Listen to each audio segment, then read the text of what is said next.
You're listening to the Breadcrumb Mojito podcast, hosted by Connor Whale. It is what it is. But yeah, anyway, Fab, how you doing, bro? Oh, live, baby. Oh, let's go. How are you? Welcome. Yeah, good, man. Hey, we made it, man. It's like We made it. Yeah, it's like a year in the making. Yeah, fifth time's the charm. Actually, we gotta celebrate Okay. because it is a year in the making. I brought us a little something. Okay. So I got some nice shot glasses there. Love it. And I got Are these from Mexico? tequila. Yeah. My dad gave me this and these shot glasses. That one's Amazing. cracked, so just don't cut your lip. Alrighty. Cool. So, and look, in Mexico, we don't actually shoot it all. Sip it. We just sip it, man. Cool. Just a little. Works for me. Yeah. So it's a good in tequila. Can I swear? Can I swear? Yeah. Oh, Go for fucking gold. hell. It's Yeah. good fucking tequila. Cool, man. Thanks for having me, brother. Love it. Hey, Appreciate cheers, it, bro. Yeah. Oh, smooth as butter. Woo. Nice, man. Do you like that? Yeah, Tasty. cold is so good. Yeah. I think that's a big factor in tequila that like a lot of people don't do. I don't know, I'm just gonna say in Mexico, but in general, whenever people shoot tequila, they're just like, yeah, tequila. But if you have it cold and you get a nice double or even like in a rock sauce with ice, just have it cold, man. It just makes such a difference. That's how I normally drink it. I'll Yeah. like In bit the of freezer, ice, yeah. chuck some tequila on it, and then I'll just like sip that more like a whiskey Oh, so than good. anything I else. gotta warn you, I have been drinking.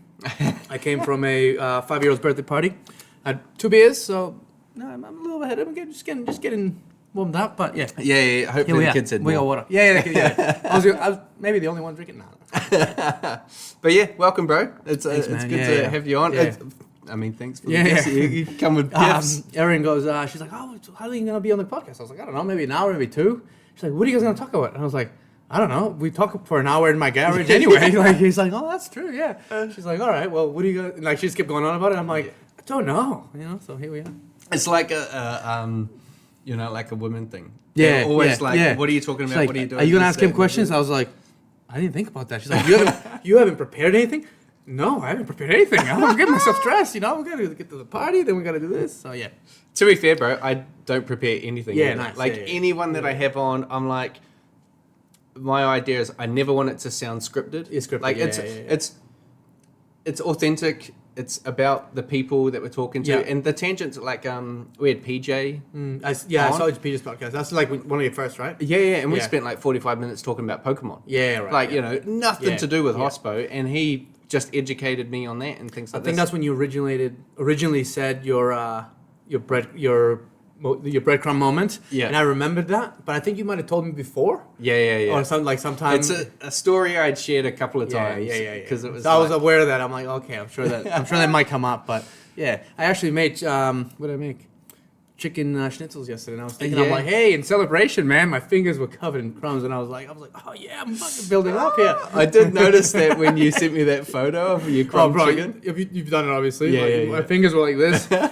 My 4-year-old was sleeping, so I was like, oh, this is the perfect time. So I had my little one. I just propped him up next to me. He just eats and eats and eats. So I just had him next to me, and just started getting it done. I had like 4 kilos of chicken to get done. So I was batching out for like the whole week. It was not the smartest thing to do because then like he got hungry. He wanted to get out. He's climbing out. I got You're covered in shit. chicken. I was like, oh fuck. Yeah. So yeah. Whenever we do cooking, we try and time it for when Xander's asleep. Yeah, nice. And it's like, all right, what do we need to do? Right, prep time. Yeah. Get all the prep done. He wakes up, play around with him, put him back to bed. All right, cook time. Yeah, And try it's and easy switch for it up. with Nalu, the 4-year-old. It's easy because I can just like if I really need to get shit done, I'll just put him down. Yep. I'll just put like a little TV on for a little while. It's just the little one is just like fully on the move, And that's another good thing that we have in common. Kids in Hospo. Yeah. I'm like, actually, Aaron was like, she's like, you gonna talk about kids? I'm like, very likely. Yeah. Because ours are like my one and your youngest one Yeah. are like a week apart. Yeah, so yours is born July 1st, just Yeah. like mine, just Yeah, like me. yeah. And then John D's June. Oh shit! Better get this right. I'm being recorded. Shit. June 11th. 11th. So Yeah. 3 weeks or something. Yeah. Well, 10 days. So nearly 2 weeks. But yeah, no, that was quite uncanny. Yeah. Because I think that was when I first started like coming around doing deliveries at your Yeah. place. Just I after think, that. yeah. I don't think he was born yet, was he? I think he was. Oh. I think he was because I don't remember seeing Erin pregnant. Yeah. Yeah, And right. So I yeah. think he had just come around. Yeah, And so, yeah. I mean, like, that's already 18 months ago. We actually pretty had our much now. first full sleep 2 days in a row. Yeah. After 15 months. Bro. Crazy, man. Absolutely crazy.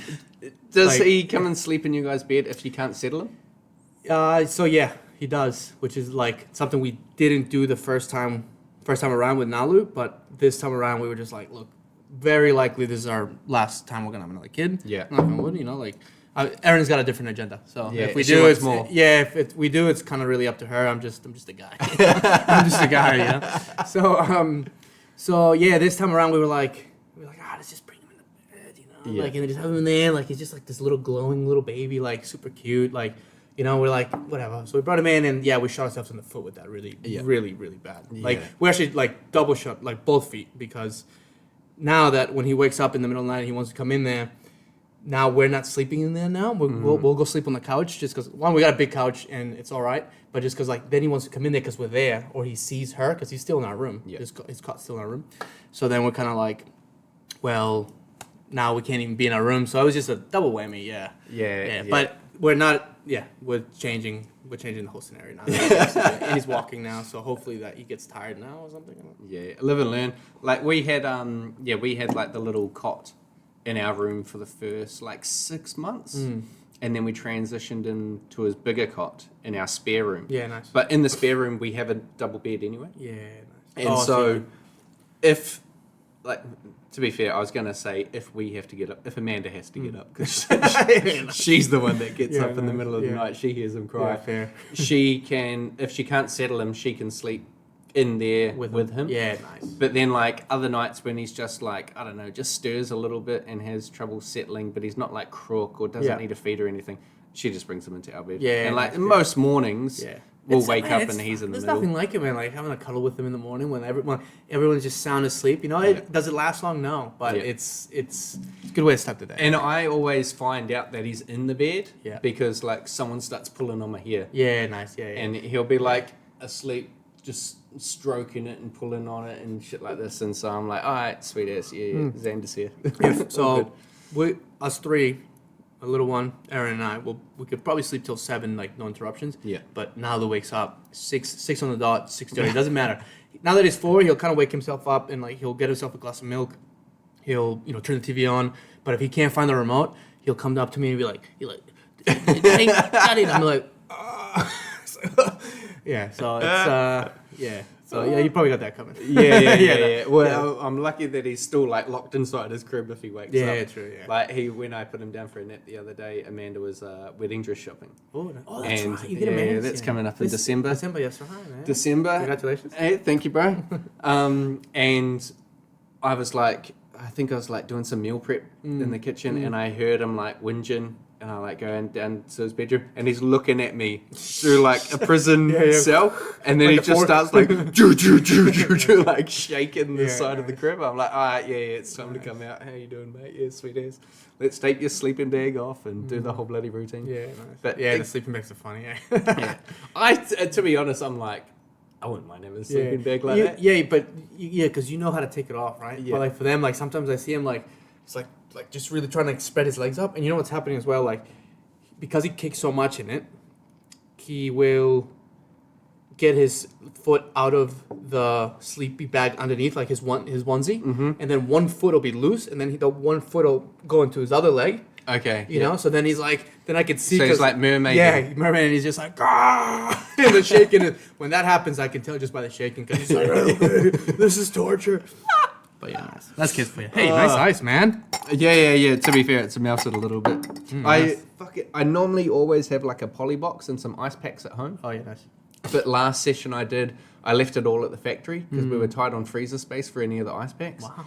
And then when I was getting everything ready today, I was like, cool, chuck some ice out of the freezer in a bag. Fuck, where's the poly box? Oh shit. And then so I had to wrap it in some tin foil, and then it thawed a little bit in the car on the way here. How much space do you have? Yes and no. I'd love to see a factory in like. Oh, like at the factory, we've got I think the freezer is like 20 square meters. 20 square meters. Like, think like close to the size of your garage. Nice. But clean walls though. Like Clean walls. Yeah, nice, just a big freezer, nice. and so in the middle, because because all the panels sort of connect, there's like a little seam that some outside energy can come in. So any of like the raw ice, we've got shelves in the middle, and we can get like 6 big stacks of it on the trays that we dry it on. And then lining the outside walls is all the poly boxes filled, ready to go with finished product. Yeah. And then the back, I want to say third of it is just filled with whole blocks that have come out of the freezer. Wow, so I think we got like 37 blocks in there at the moment. So like before you cut, that's where they end up. Yeah. And then once it's cut in the box, that's where it ends up. Yeah, yeah. Because we'll cycle like 15 blocks a week, but maybe 10 get cut. And so over time, it just grows and grows and grows until we sort of reach a point, and then anything that we have in the machines that is finished will drain the excess water off the top, and then we just keep it in there. You move them with like lifts, like pump lifts? When they come out of the machine, we've got like an electric hoist. Oh, that's right. That has like a spreading bar on it. So that's how we'll lift it out. We'll put it on a trolley that has like, like sides that I can roll and stand them up. Yeah. And then once they're stood up, we just move them around by hand. They'll just slide along the ground, and we just slide them into the freezer, slide them out, slide them into the cutting room, and wherever they need to go. They're a pain in the ass to move around when they don't have the lifting plates in them. Like if you have to lie them down or anything, then it's like, okay, fuck, how are we going to manage this? You use like a trolley and try and lie them down. And, there's been a lot of learning. When I started it, I had no idea how I was going to move any of them. And so everything's been trial and error. This is happening again. Okay, what do we do last? Or you think how big's a block going to be, and you can read like, 250 kilos. And then you're like, how heavy is 250 kilos? It's pretty fucking heavy when you have to move it. Especially with ice, eh? You can't really grab it, right? It's hard. Like we had a block fall over in the freezer one day, and I was there by myself, and I was like, fuck. I think you said we had a thing fall over. Well, I dropped it. I can't even remember. I actually, to be fair, I think it was one of the staff was trying to move it, and they got out of the way of it falling. Right. And so they were okay, but then when I think I was on a delivery, and so I was in Auckland, and then I got back there, and they were like, so this happened, this, that, and the other. I was like, sweet as, I'll sort it out. Yeah. And we left, and then I went back the next day by myself, and I was like, all right. Now I've got to figure it out. I still got to do this, Yeah, I got to figure out how I'm going to move this fucking thing. And I took like an ice pack that I was like, if I can get a noose around it, I can lift it up a little bit and I can slide this ice pack under it, and then that gives me a little bit of a seesaw motion, and then I can wedge it up and I can try and get it up there. And so I did that, and the first time I just sort of like mispositioned myself, and then it started coming back on me, and so I just got out of the way, but it fell on the ice pack and like pushed the ice pack into the floor, because like the bottom of the freezer's like polystyrene covered in like aluminium type thing, So did it smash or not? The ice didn't, but like I've got this impression in the floor of what an ice pack is. And one of my dudes, Kim, he was working with us for a while, and he's just come back. It was the first thing he noticed when he walks into the freezer. He was like, how'd that happen? And I was like, bro, it's this. And I took the ice pack. You weren't here, man. Where were you? Exactly. That's the guy from... He's originally from the Philippines. That's right, yeah. You told me. But his family immigrated to Fiji. Nice. And so he spent like his whole life in Fiji. Like he'll be 26, 27 now, and he's been in Fiji since he was like 5. Nice. Big boy, or? Little. Oh, really? Like Filipinos. Oh, that's true. They're not big. But not big. He's super into his powerlifting. Yeah. So he's pretty built. Stacked. Like he's a strong. Yeah, you want something like that? Yeah. He's a strong. It's funny. I got a guy like that on the team. Yeah. Doug. We got 3 dudes that are all into powerlifting. Oh, really? And I'm like, this is great. Like, they got to move heavy blocks of ice. Move that over here. Yeah. That's exactly it. One of our dudes, Daniel, he just won 3rd at Worlds. So he was in Costa Rica, World Powerlifting Champions, got 3rd for his division. So like, strong. I mean, this dude's big, bro. Yeah. Like big, tall as, like towers over me. Got a duck every time he goes through a door type thing. And he is... Is he... stacked. He's 18. 18. Yeah, he's young, man. He's actually a Taupo boy. Like, when he and I were both much younger, we were at the same martial arts nice. club. Yeah, that's right. You did BJ, right? Yeah. BJJ and Are you Taekwondo. from Taupo? Originally, Nice. born and bred. Oh, I think I knew that. Yeah. And then like it came and did a stint in Auckland, went to Melbourne, came back to Taupo, now in nice. Hamilton. So. Everyone's got a bit of an odd story, right? Like everybody like goes, tries it out, or like it works or doesn't, but they end up coming back. Yeah. That's for me with in Sydney. I lived in Sydney for a while. That's where I like got my passion for cocktails. That's why I really was like, holy! I thought I knew shit about cocktails or just Hospo in general. And I'm like, wow, this is fucking cool. It's different. It just cracked me open, bro, and it's never been the same since. Yeah. I was like that when I first went to Melbourne. I was like, I've been working at Lone Star for like a year. I know how to make a margarita. And then I go over there and I'm like, oh. Okay. I actually know fuck all. Yeah. And that was I pretty much started from scratch. Yeah. So how did you end up in New Zealand? How did I end up in New Zealand? So basically, I was in Australia for 4 years in a student visa. I met my wife Erin, probably like 2 years into me being there, and I was working behind a bar when I met her. So basically, we just hit it off and blah blah. She was taking on a job here that was gonna bring her here with. I'll pay this, car allowance, food, drinks, like the whole, the dream. And I'm a backpacker, so I'm like, yeah, sure, I'll go with you. We've been dating for some time, so, and that's kind of, and then we just ended up staying, and we kind of sort of landed here, and then, like, as soon as we were kind of settled in, because it was meant to be 2 years, COVID happened.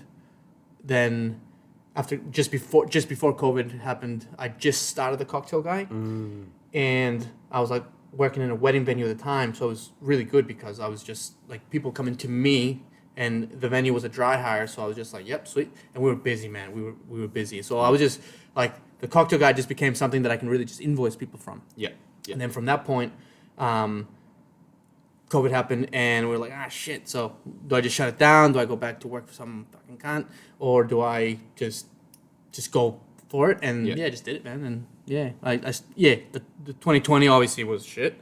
But now looking back, I was like, man, that was kind of nice. Like, if I had a little bit more money saved up, it would have been a lot better. But it was nice because, like, man, the whole world just stood still, Like, you think about it now, and we were actually pregnant at that time as well. So that was part of the whole factor of, like, I'm 1 foot in, 1 foot out. Like, do I want to go working for someone else, or do I want to just commit to just doing things for me and, just owning your day, Yeah, I mean, doesn't really mean you have a lot of free time, does it? No. It means you got less. You got less. All my friends are like, oh, man, you're so lucky, bro. You work for yourself. You can choose what event you do. You can do this. And I'm like, dude, I'm fucking 24/7, bro. If I get a email, I answer it as soon as I can sit down. And if I get a call, I take it, If I don't have straws, the fucking event's fucked. Like, so it's one of those things where, like, you learn a lot on the job, and working for yourself.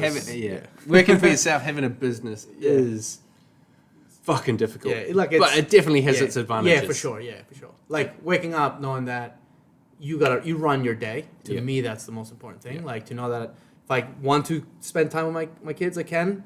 Doesn't happen as often, especially leading up to summer. But that's just what's important to me. Like, being able to, like, And then when I'm in an event, I'm working there for somebody else, and I'm there as the guy, and I gotta make sure everything's perfect. I gotta, kiss ass or just smooch whoever and build good relationships with clients. But the thing is, it's like, that's what gives me that, So Do you kind of have like a structure that you sort of plan your week around? Like, I mean, I just think because this morning we did like swimming lessons, so I know like every Saturday morning I'm doing swimming lessons with Xander, and then I come and do the podcast, or if I have an off day from the podcast, I'm doing shit at home. But like my Monday to Friday, as you know, delivery days Tuesday and Friday. Like, I'm super well scheduled, which always means that in the morning I know how much time I have to spend with Amanda and Xander, and in the evening I know exactly how much time. I wish I was more structured that way. It's harder with events. I think so, because, like, for example,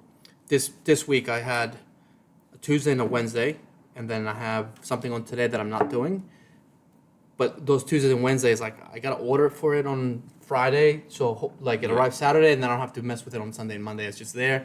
So you gotta kind of, I'm kind of like 2 steps forward, but always a step back, Yes. And then when it's weekend stuff, I know I got these 2 events on Saturday, easy. Friday, easy. But it's just the week stuff that really kind of throws me a curveball. But it's okay. Like, Nalu does.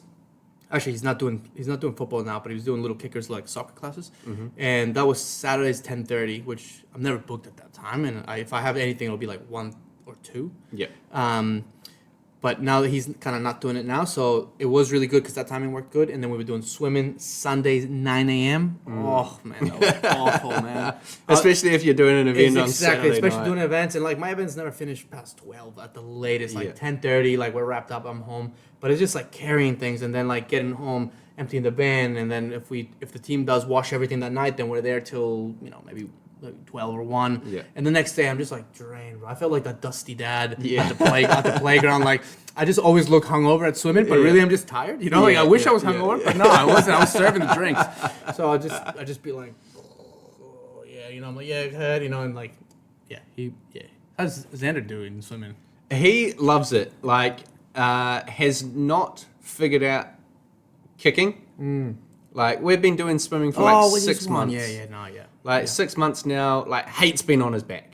Like apparently his correction mechanism for wanting to reflex, like you put him on his back, bro, not having a bar of it. Yeah. No. And so that's always something we have to do in swimming. They're like, right, we're gonna go the length of the pool, like rest his head on your shoulder and get him kicked. And he's just fucking legs in the air. Wanting to turn over, and he's like, I'm not having a bar of that, and he starts whinging, and so we just go front ways most of the time. I'm like, so you're in there with him still? Yeah. See, now that we did that from 3 months to 6, and same, like he cries, and some days we're all smiles, and we're like, you're in a video. And then we had a little bit of break, so maybe from maybe 3 months to like a year and a half, a little bit of a break.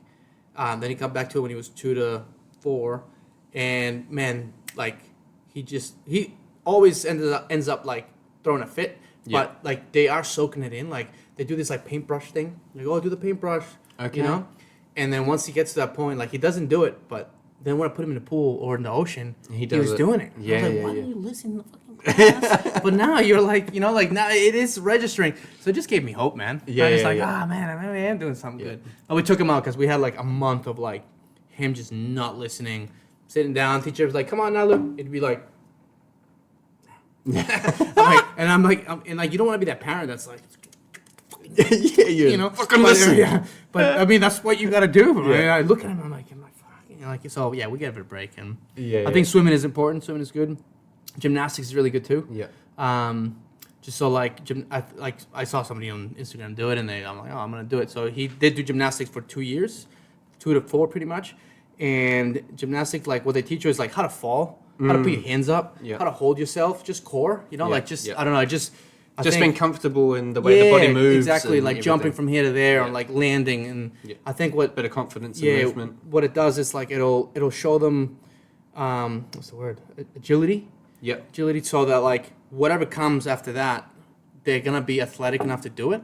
So if you want to put a ball in front of them at 2 to 4, 6, whatever, it's great. Like they're gonna learn how to do it. But if you can do the fundamentals of like sport first, then I don't know. I think that was really good, and he had the most fun out of that. But then we switched his schedule up, so now he's not doing it. But I'll get him back into it. I think I'll stick to that.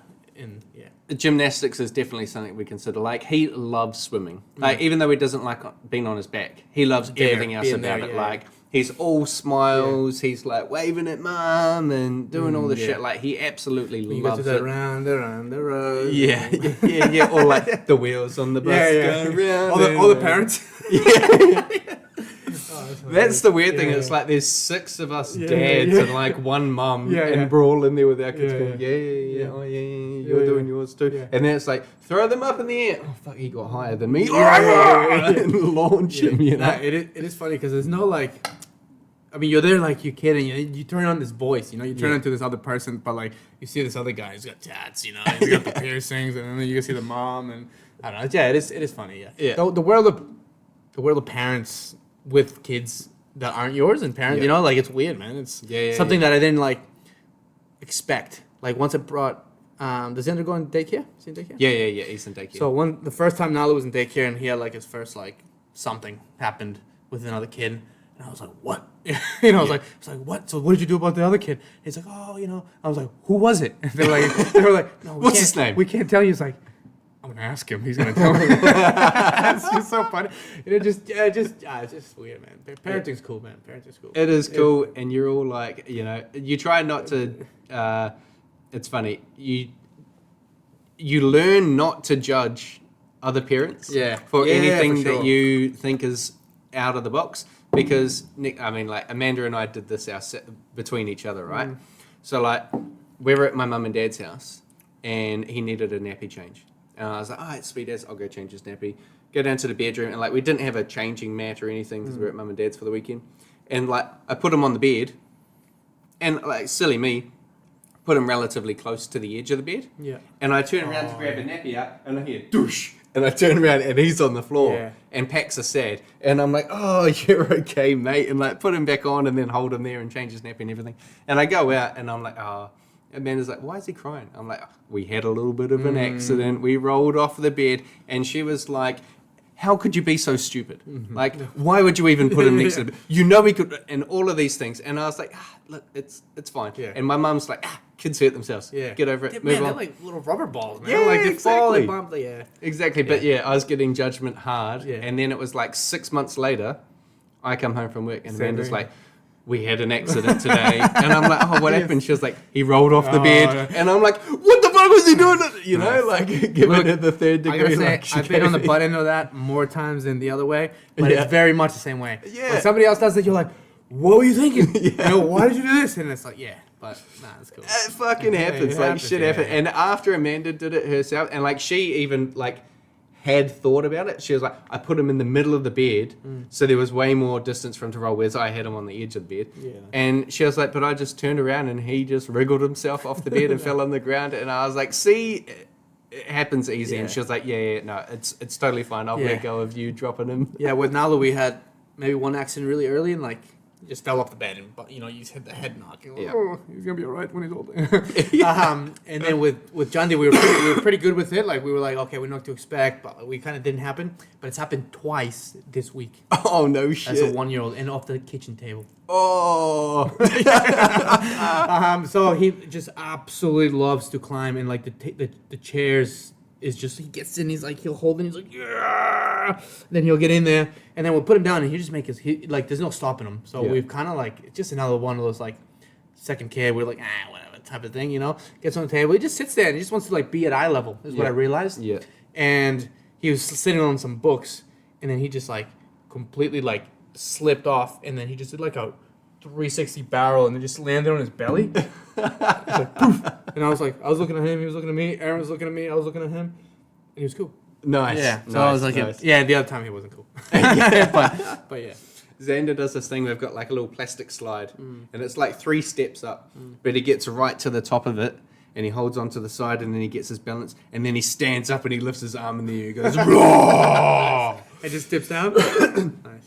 But then after he gets that, if you're like within this distance from him, he has learnt that if he slides down, it slides a little too fast, and he like knocks the back of his head on the slide as he comes down to the bottom. So he goes facing down. No.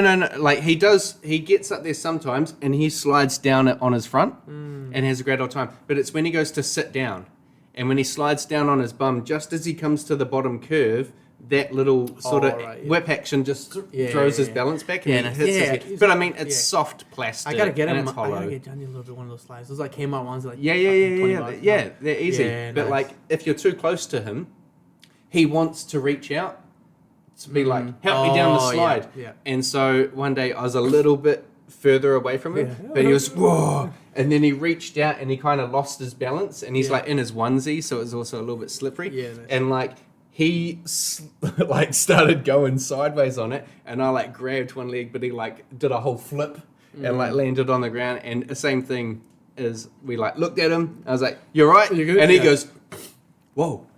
Yeah. And then gets a smile Like, on I'm his good face. at it. And he's like, yeah, let's do that shit again. Let's do that again. Yeah, I actually realized that play. with the second, Nalu has like picked him up, threw him, you know, whipped him around. He carries him like this. He brings him around. Like, you know, like they're actually so much because like the first one you're so delicate with them. Yeah, like, yeah, I but think they're very even fragile. even like 0 to 3 when like 0 to 3 months like. Nalu would grab him, like grab his face, and we're like, oh, like you know, like, no, they're strong ass, man. Even when the nurse first grabs him, they're like, you know, like whipping him around like a rag doll. I'm like, jeez, man, that's my baby, man. Come on. But That was Amanda's first comment. She was like, God, the nurses are so rough. Yeah, every time they change no, them. I thought that too. Did you guys do birth care?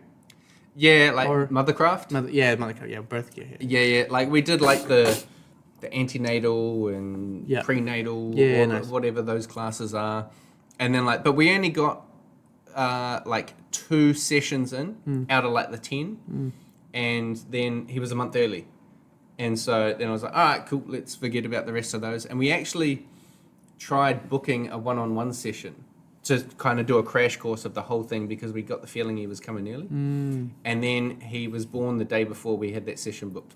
And so there was another young couple that sort of like, I want to say, they sounded and appeared like they were, much younger, financially struggling. And so I got there, I found out where the girl worked. Yeah. And I went to her work and I found her on shift and I gave her my number and got her number. And then I ended up giving our class to them. They were like, it's struggling a little bit. Yeah. And the teacher that was doing our antenatal class, I think it was where we were doing it. Yeah. They were like, oh, we've got another session coming in that had already like pre-booked. And so they couldn't continue doing the classes. Yeah. And so I was like, well, it doesn't worry. We're pretty capable people. We'll figure out how this little human thing works. But I felt bad for the other people. And so when we had this one-on-one class booked and knew that we weren't going to use it now because we had already had him born, I gave it to this other couple and we paid for it. And I was like, go there, like learn shit. Like they were like 18. Nice, man. Yeah. Oh, 18. Jeez. They didn't even live together.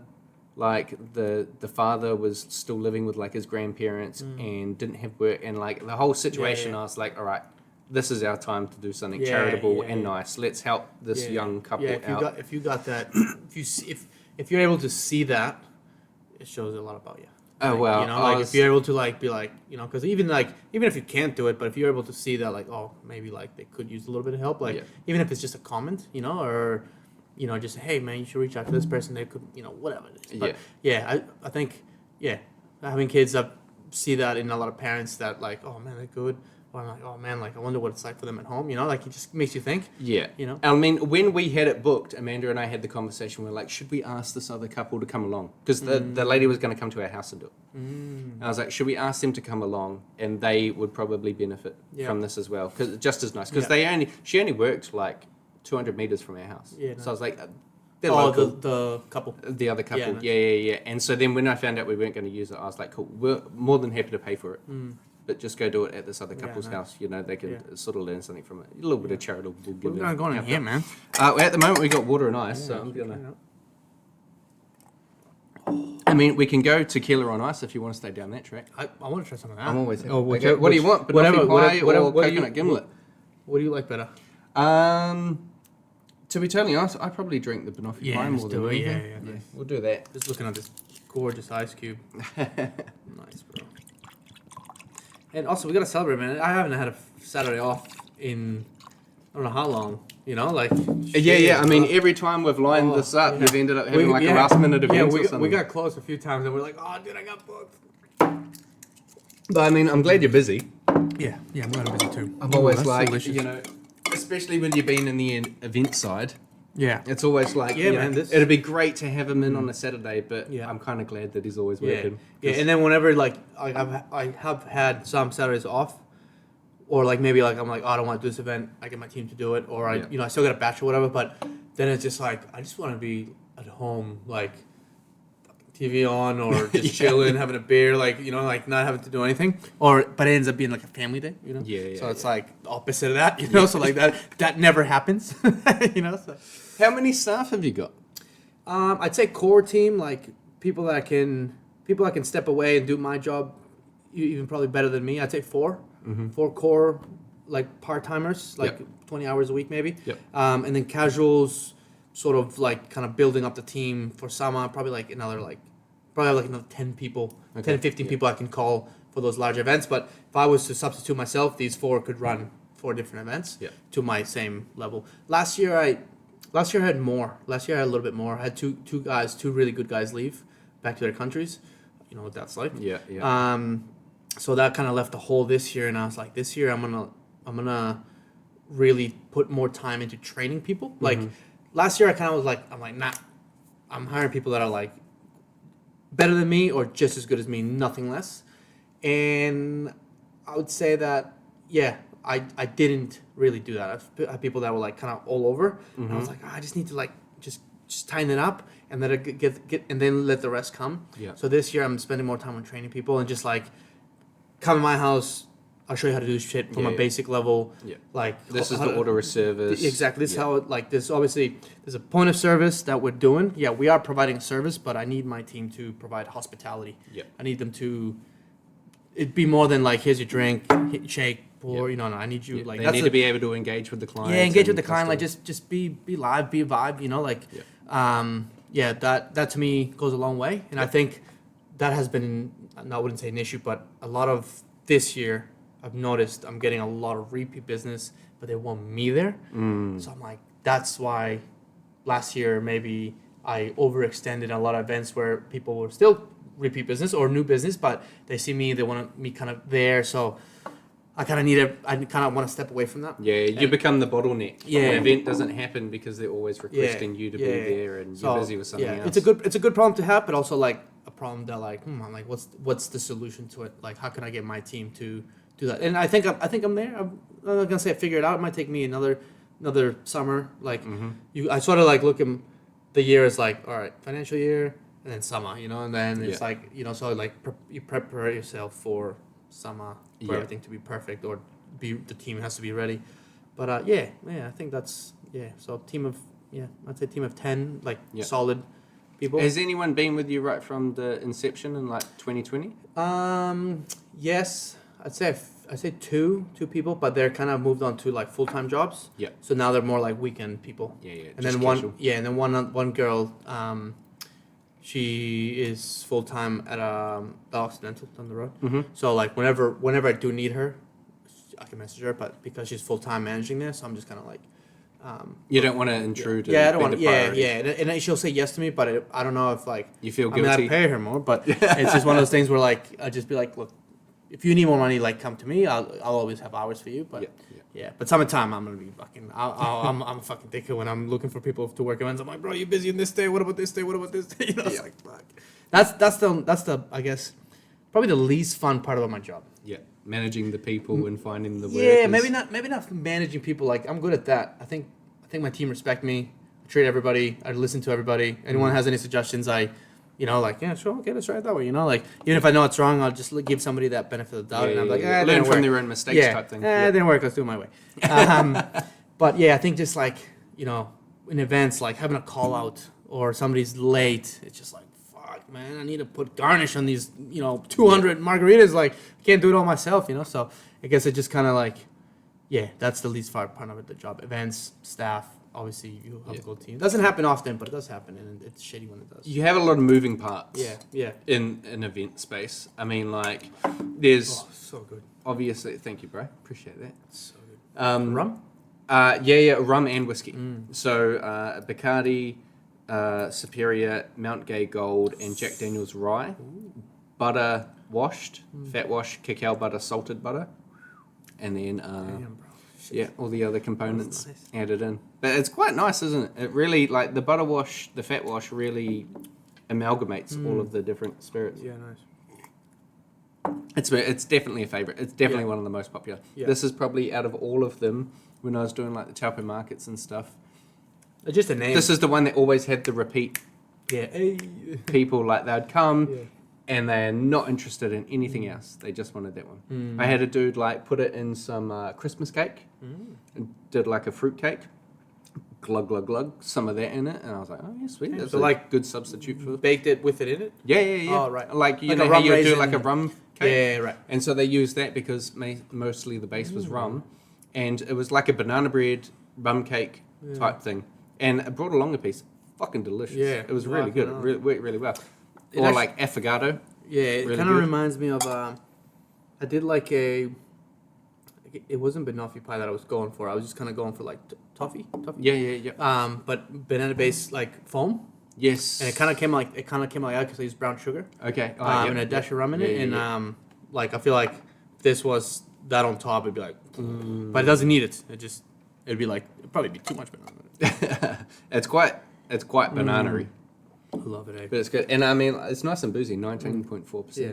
You know, it's not like a weak old fashioned. Nice. 500 ml bottles? A 500 ml bottle, 500 ml portions. But I mean, like, to be fair, whenever I pour it, I'm relatively generous. Yeah, if it's coming from that. You know, what I do like about your bottles and your premix is that, like, I love how it's linked to you. Yes. A lot of the premix bottles, a lot of the ready mix, like batched or other ones, like there's no face, there's no guy, like there's no like, you just don't like, it's like cool, it's a bottle, sweet, like if it's good, that's up to it, you know, like there's just so many of them out there and they're all just like, well, who's fucking doing them, you know, like but yours is like, you look into it and it's like, oh, you're doing it, that's good. Like this guy does ice, you know, this guy's the ice guy. The you know? ice guy. Fucking the ice dealer, you know. I love meet your local ice dealer. I fucking love that, eh? That's awesome. I remember when I rocked up to your place and like Colby the dog was like in her little seat looking out the window and it's got the brand on the... Should have a sign on the back, need ice, and then like someone tweaking it. It's funny, bro. All right, I was down in, I think I was in Palmerston North. Ooh, Palmy North. And like I did a big drive down there. I was living in Taupo at the time and like loaded the truck up with like sample boxes. And I was just like, I'm going to hit every venue that looks appropriate for what we're doing. And I was in the car park of like their McDonald's and I had my laptop out and I was working along and I was right next to the drive-thru and like all these gang members rolled through in a car and they were speaking at the drive-thru and then one of them like yelled at me and I like wound down the window because it's got like, you know, your local ice dealer on the front door and this dude, he would have been like, maybe you're my turf, dude. Well, he was like, hey bro, what kind of ice you sell? And I was like, oh, sup cuz? Probably not the same ice you sell. And he was like, sweet ass, bro. And then carried on. But I was like, when we came up with that line, I was just like, that's awesome, bro. As soon as you get there, yes. What got you into, like, what made you want to do ice? Like, honestly, bro, a bit of an accident. Like, when I was in Melbourne, COVID was happening, shut down our restaurants. I was out of work for, you know, nearly 12 months, essentially. But, like, to be fair, you know, survival mode. Yeah, I feel for everyone that had a bad experience through COVID, I kind of enjoyed it. I was management level of the restaurant group I was working at. So I was getting paid 80% of my wages, which was decent. Like, even 80% of my wages was still more than a minimum wage role. And every week, that paycheck came through. Yeah, for a year? For a year. And I was at home. I did an online course learning about how to like set up a drop shipping business. Then I did another, and like I had the money coming in, and so I could spend it on time. Yeah, heaps of time. Yeah, bro. So much time. Like I built like a dog kennel for my dog. I built like a workbench so I could do shit in the garage. I just had so much time on my hands that I started learning different things and learning how to start a business myself. And I also got real deep into documentaries. And I started learning about like food system and like, you know, major agriculture, the amount of like herbicides, pesticides and shit we put on. So my original idea was I wanted to do like a community market garden business type thing. You ever drive through a neighborhood and all of it's built up but there's like one empty section?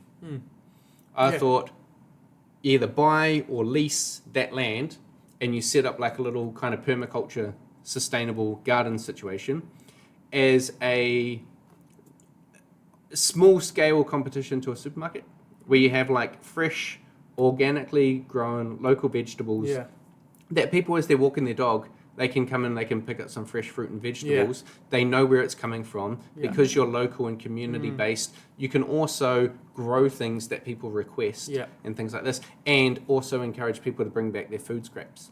And based on the weight of their food scraps that you would then put into a compost or feed chickens or something like that, they would get the same weight in return of food. And that was like a bartering trade system while purchasing, and that was going to be the business. And no footprint either. Like it's just like it's all there's no. It's all it's like all bring there. a bag, whatever you want to buy. If you bring something to carry, and it's you know, there's no plastic, there's no. Yeah, that's cool. That was my whole idea, and I was like, what you want to do is you then set up one of those in every neighborhood.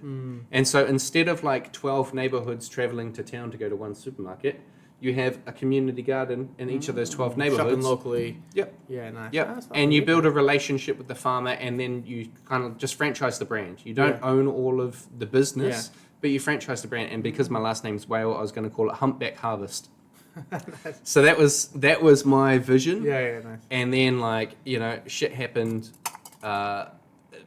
Being locked inside with your partner, relationships started deteriorating. Our flatmates and everything moved out, and the relationship kind of dissolved. And so I decided that I was going to come back to New Zealand.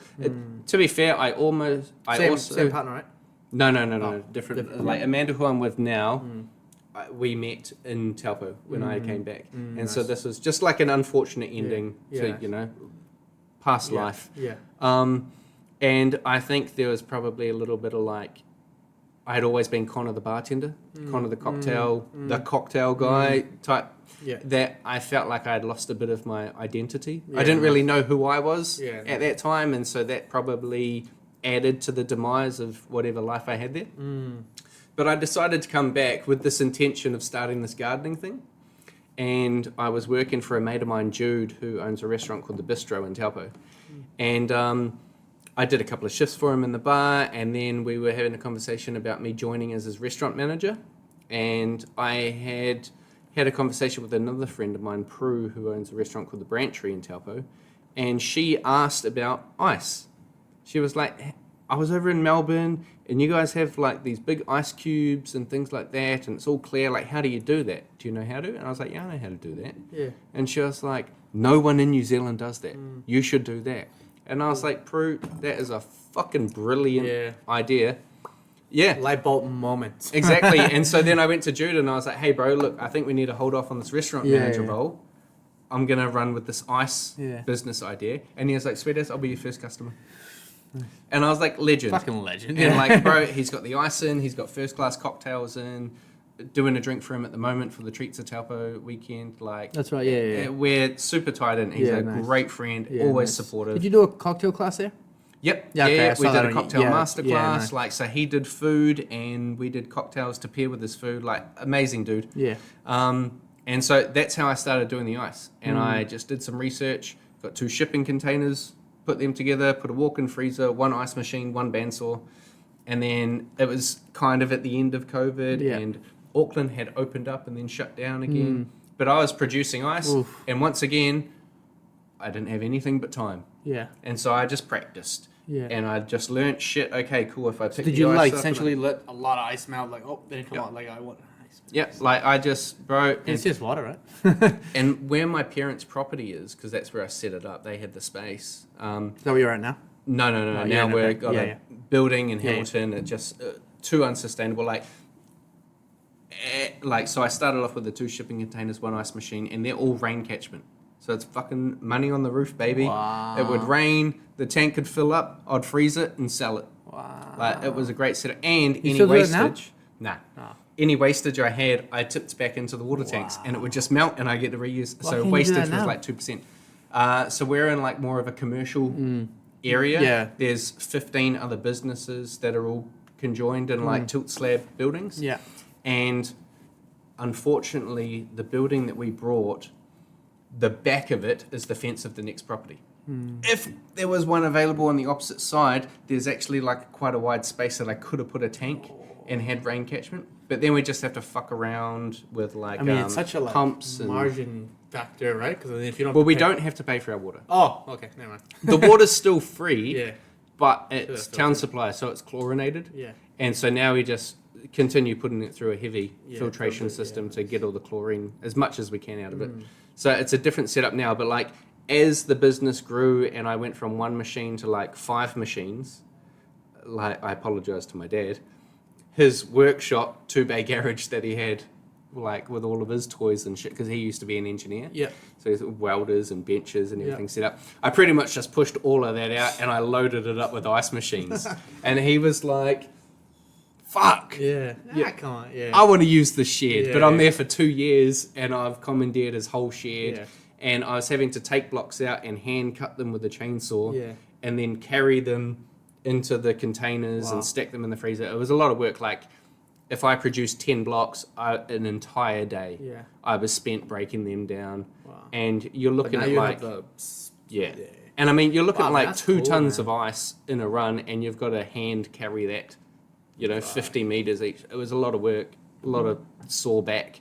But yeah, now that we're in our new building, 1 block, rolls up, bandsaw, done. Yeah, nice. There's a slab, second bandsaw, cuts it all down to size. Like, it's an efficient system. I would like to do rain catchment. We've just done solar. Yeah. So 52 solar panels, and that's like knocked the power bill in half. Wow. So all kind of working towards energy efficiency and try and keep it green, minimal wastage, all of that sort of shit. But like, I mean, the ice just came around. Yeah, nice. Happenstance, just nice. Because like, there is probably another business that does it. But I don't see anything of them. Like, I don't even remember how I heard of them when I did. I used them before I met you, but because like you're just so in the mix, like people want to use you. Like people like that's the one to go to. I think there is. Like, I think you absolutely nailed like your market. Which amazing. Is like, that's good to hear. I appreciate that feedback, bro. Thank you. From a customer, from a customer, like absolutely. Yeah, I mean, like, I always kind of looked at it, I was like, I'm a bartender, so I speak the same language as bartenders. I know exactly what you're looking for, because it's exactly what I would have looked for in a bar. Our competition, like, shout out, Ice Creations up in Auckland, they do amazing sculptures. Ice Creations. I do realise that their main sort of point of focus is the sculptures, and the ice for drinks is sort of a side hustle to help keep that running when there's not sculptures. You've also got... there's the Iceman down south. And in Wellington? No, that's Ice Rescue. Ice Rescue. I met that guy. Ice Rescue. Yeah. I got a funny story about that. Sorry, you go. Boy, he's a great dude. He actually came to Taupo. He knows you. He came to Taupo, and I took him for a drink at the bistro. And we swapped stories. But So basically, I was doing a road show for Honda this year. Yeah. So Honda took me to. We did one in Auckland. Obviously, I live in Auckland. So we did a event show in Auckland. Then we did one in Wellington and one in Christchurch. But we went to Christchurch first. And then Wellington last. Yeah. Got flown around the country, I got my cocktail bag. Like, I'm like, fuck it, this is cool, man. Like, all paid, all this. So then I'm at the event side in Wellington at the Honda show, whatever, setting it all up, and right next door is his shop. To the Honda like garage. Yeah. And I'm just sitting there, and then he saw, like, he might have seen my shirt or my logo or something. He's like, hey, you doing cocktails? And I was like, yeah, I am. He's like, you need any ice? And I was like, literally, like, gonna have to Uber deliver like ice, fucking party ice, like I'm on the road, Yeah. And then he goes, oh, come next door, bro. I got whatever you need. And I was like, I'm like fucking creepy guy. But, like, he wasn't creepy at all, but just out of the blue, out of the blue. And then I'm like, I am wearing my shirt. Okay, so I went in there, bro. All the setup, and like, bro, he hooked me up so hard. Awesome. Yeah, super nice guy, John. Yeah, John. Yeah. Hooked me up, fucking Hoshisaki, and then cubes and spears. Like, just had them ready, bro. Just hooked me up, and absolutely made that event so much better. So that was the final event of the 3, and that's where all the big bosses were gonna be at. Yeah. Love the service. Like, just said, oh, we want you guys back. So they've actually rebooked me again for that same roadshow. Amazing. I don't think they're gonna do Christchurch. I think they're just gonna do Wellington and Auckland, but still. Like, maybe the ice had something to do with it, maybe it didn't, but yeah, we just showed them good hospitality, and like, they were awesome. But yeah, that guy's a legend, man. Yeah. And he also does smoothies. Oh, does he? Because I know he has the fresh juice company juice. Well. Yeah. So Juice Rescue. Yeah, so Juice Rescue. And then Ice Rescue. I'm like, man, you got the market here, man. He's like, yeah. Super nice guy. Yeah. Shout out. He is great, and I've always kind of, I guess, stayed away from Wellington a little bit. Yeah. Because there's been things like, every now and again, I'll get an email from him. And he's like, hey, I've got a client in Auckland. They've asked if they could do, like, garnished ice with flowers in and things like this. And he'll give that work to us. Yeah, nice. And we'll sort it out. There's another time, there's, like, a big furniture company up here in Auckland. And they've got also a site in Wellington and a site in Christchurch. And they were doing, like, a big sort of party for their high-end clients. And I had couriered stuff down to Christchurch, done that event. I delivered stuff in Auckland, done that event. Pardon? So you do that? Yeah. Like, we're nationwide. We can courier stuff nationwide. Probably should ask. It just gets more expensive. Yeah, of course. Yeah. With travel, frozen logistics. Yeah, how does that work? Pain in the ass. And that leads into where this. So yeah, we then sent their last batch to Wellington. There was a miscommunication somewhere along the lines, and the courier sent it to Christchurch, and it got received in Christchurch, and then the client's calling me from Wellington and goes, "Where the fuck's the ice, bro?" Oh. And I'm like, so I call the courier. They're like, "Yeah, it's already been received by so and so in Christchurch," and I'm like, "Bro, Wellington, yeah, wow." And the business name was the same, Yeah, but the address was different. yeah, And when they had plugged that into their system, I believe, yeah. it came up with the one that we had already previously. Ooh, And so jeez. just a technical. And that to them, I mean, obviously hundreds of dollars, but like, what are they gonna do with it? Like, yeah, exactly. It's exactly. gonna be a box of water and Yeah.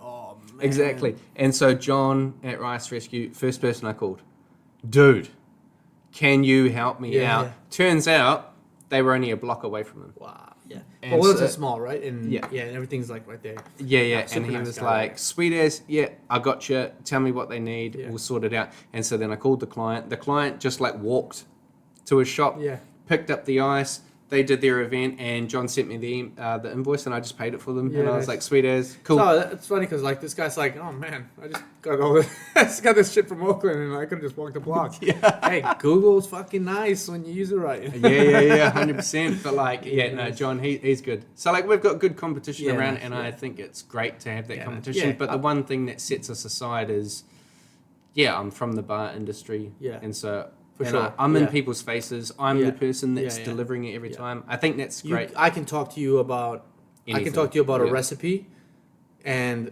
in a glass. Yeah. You know, like maybe not him in particular, but most or other people in the industry that like even reps. Like sometimes I'll ask a rep something, they're like, "Oh, I don't know that," because like they've just never mixed, they've never shaken, they don't know, you know. Yeah. So it's like I'd really like that when I get things from you, because sometimes when you come in, I might have some questions ready about like batching or Yeah. or infusions or clarifying things, So that's good. It is good. That definitely obviously sets you apart as well. Yeah. Yeah. I think that's good, and I think that's kind of what's given us the ability to just grow at the rate that we have. Like good Yeah. retention. A lot of our customers seem Yeah. happy, Yeah. and so it's cool. I mean, like, Yeah. Does Christchurch have anyone? From my knowledge, no. Or people just do themselves, or Yeah, so like a mate of mine, Andy, he and I used to work at for the Speakeasy Group over in Melbourne, and he's a Kiwi dude. He lives down in Christchurch. He has an events company and does very similar to what you do. yeah. And What's his name? Andy Griffiths. We were having a conversation at NZBC, the latest one this year, and he pretty much said like there's one company down there that does do it, but they've got ice every third time Wow. you go to them because Wow. it's not their main priority, and the density of bars that require fancy hard water is not Making that the deep. Yeah. So it's not something they It's a need tough to market focus out on. there, I think. Especially tough for market. events. Does he do good in events, or? He, from what he told me, he's doing really well in events. Oh, nice. Like, I mean, when we worked for the Speakeasy Group, Yeah. he was like the head beverage person for the group, and so like, won multiple Yeah, nice. high-profile Yeah. cocktail comps, like Yeah. new as shit.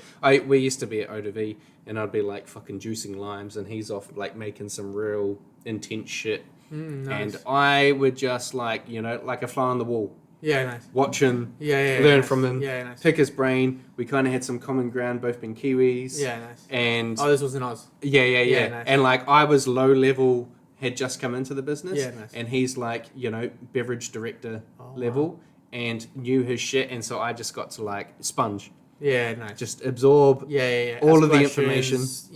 Nice. Yeah. And then when I came back here, he had already moved back. And Oh, he nice. was probably one of the first people that reached out to be like, welcome back, seen your business, keep up the good work. If I'm ever around your area and need you, I'll hit you up. Yeah, and then nice. like when I saw him at NZBC, like, first thing he does is comes up and gives you a hug. Yeah, And nice. like just nice dude. Yeah, Just nice, really, yeah, really nice, good yeah. dude. And so he was good to work with you Yeah, on top up. Yeah. But yeah, it's just I liked being in the bar world. Yeah, me too. I didn't want to stray too far out of it. Yeah, I like being I've realized this probably like maybe 2 years into doing the cocktail guide that I've being out I'm an outdoor cat. I'm out there like I'm working on either in someone's kitchen, someone's yard. I bring the whole kit, so like I'm always playing catch up with what's going on Instagram and what's going on in venues because whenever I want to try something new or like they're doing air bubbles now and the bubbles and all this, it's like I gotta fund all that. So any experimental ideas I have, I'm like, oh well, this is gonna cost me like $300 to like maybe do it if somebody orders it. $300 to $500, So that's what I've realized, that like it everything moves forward, and like where I started, like I started maybe bartending, I don't know how long ago, but from what I knew then to what I know now to what's actually happening in bars now is like I'm behind, like I'm just, because like most of my clients, like everybody wants the crowd favorites, they want something fruity, nice. That could be like a, I don't know, like whatever. Lychee margarita. Lychee margarita. Yeah. They want a margarita for sure. Margarita is the thing I make the most of. I would almost even argue that I make more margaritas than anybody in New Zealand, bro. I'm serious, bro. I'm fucking serious, man. Tuesday I did 120 margaritas for this event. Wednesday I did 150 margaritas for this event, and then 50 espresso martinis. And then nobody had the espresso martinis, bro. There was like 10 left or 15, 20 left. So obviously a lot of venues have a lot more drinks on their daily menu, but we got margaritas coming to my fucking head, bro. That's fine, bro. I'm Mexican, bro. Fucking send them. Yeah. Because you're also doing your margarita 100 ways. Yeah, 100 ways to make a margarita. So it's something that I kind of just started because I definitely want to like flagship. Like, all right, I got some more interesting things coming later in the year that I'll talk to you about it, and maybe we'll do another podcast. But so I want to really target that whole tequila vibe, and then kind of introduce a little bit more mezcal to New Zealand, because like obviously people here know what mezcal is, like Panacea and Truth and Dare and like all those venues. But if you go down the viaduct to all the I guess mainstream venues, you ask for mezcal, even like Rosie's doesn't even have mezcal, and that's a Mexican restaurant. So it's like, so I don't know, I just want to introduce it a little bit more, and maybe be like a go-to guy for like that, and maybe thinking about creating like maybe like a online portal for tequilas you've never heard of, because there's so many tequila brands out there. There's like obviously your main ones like Patron, Herradura, which is delicious, all these other ones, but there's so many more. And like if I could have a platform for it, and bars like this can get a case, why not? To me it's not really about making the money on it, it's just money helps, but it's just being able to have it, and I love drinking it, so it's like, why not? Yeah, for sure. Even rums, I love rums too. So at what age did you leave Mexico? I left Mexico when I was 8.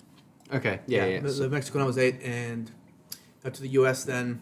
So I basically stayed in the U.S. from 8 to 22. And in that time there, my parents had a restaurant, and that's kind of where I got my Hospo legs. Okay. So I've pretty much always been in it. And at the time, all my friends were electricians.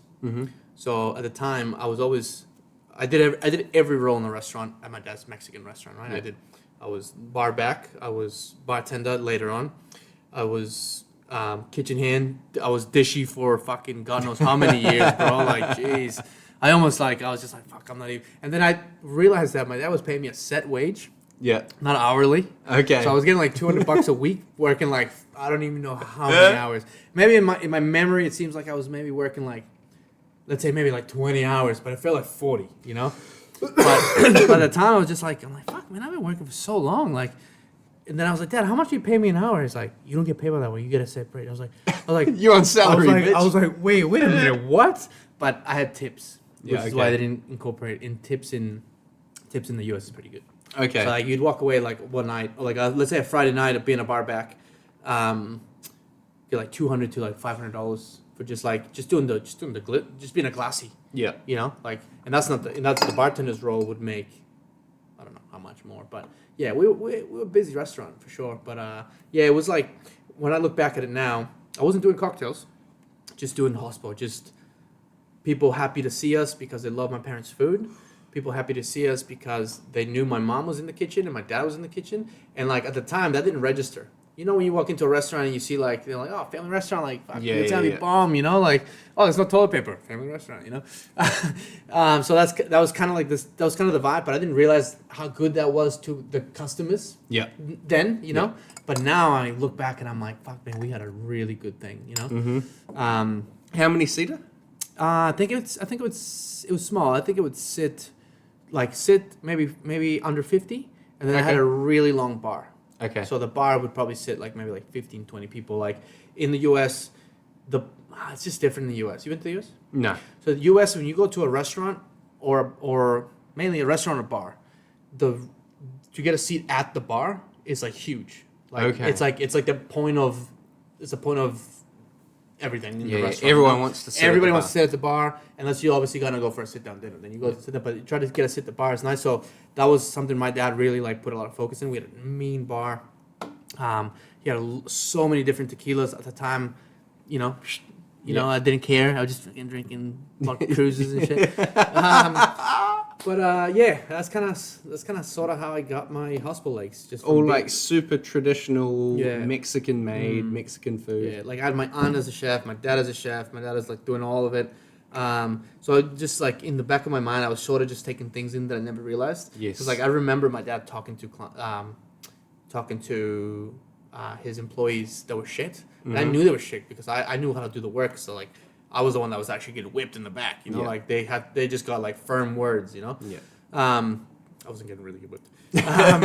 So I was like, Dad, why don't you just tell her? Why don't you just fucking kick her out? Like she sucks, you know. She's like, he told me I wish I could, but you got to find words to make them better employees because we're already invested in them. Yes. But then being here, he was like, he explained to me, it's more expensive to get rid of them and get someone new and start all over than do that. So then that's always stuck with me. Brace yourselves. It's sponsorship time. I know ads can feel like the Broccoli podcast, but today we're talking about the Bar Society, a company I own and operate. So think of it as supporting my broccoli farm. This goes out to all cocktail lovers and hospitality pros. Are you ready to elevate your drinking experience? Introducing the Bar Society, New Zealand's leading clear ice supplier.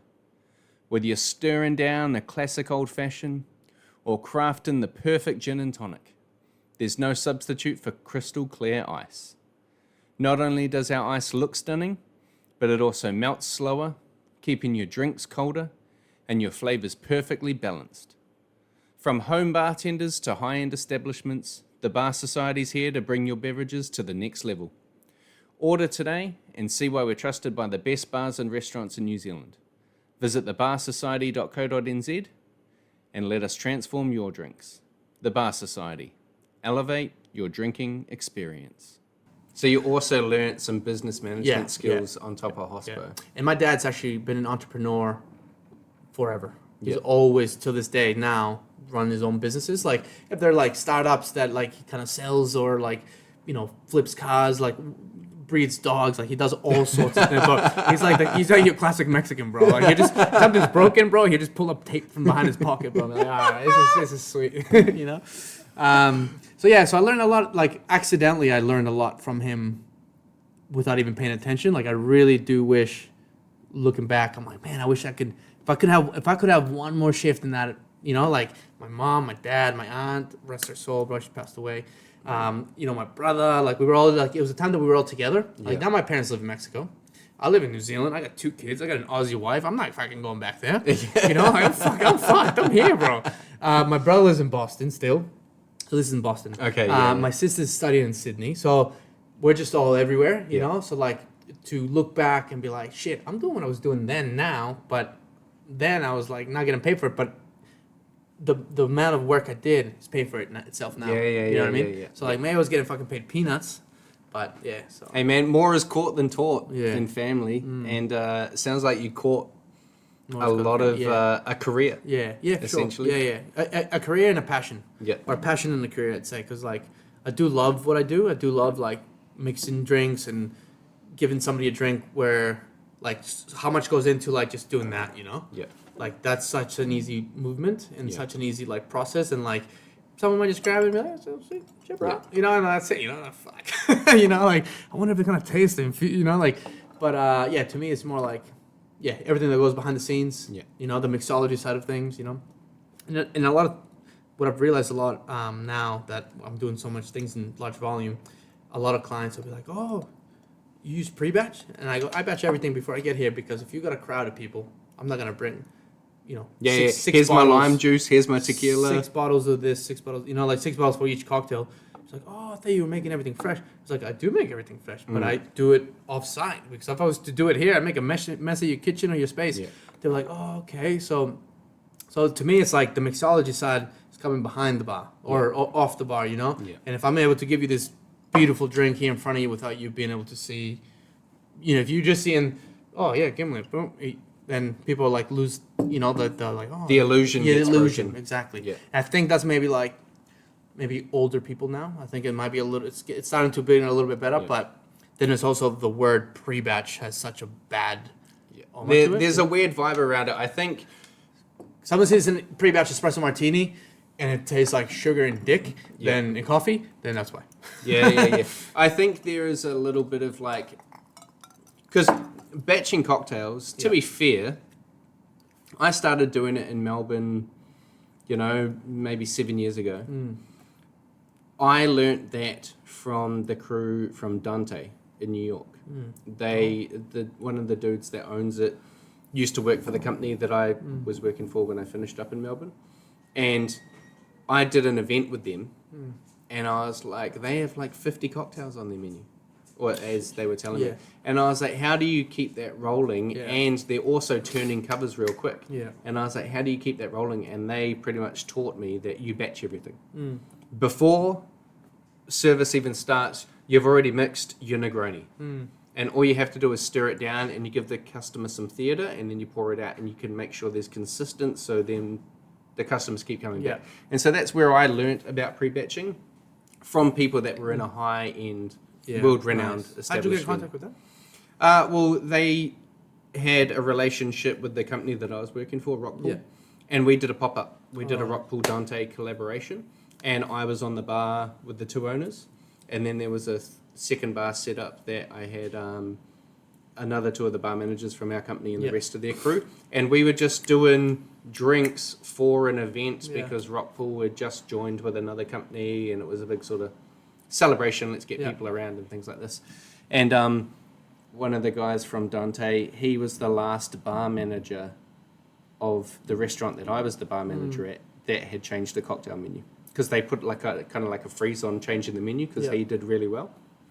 And when I came in, I was the first bartender since then that was allowed to change the menu and fuck around with shit.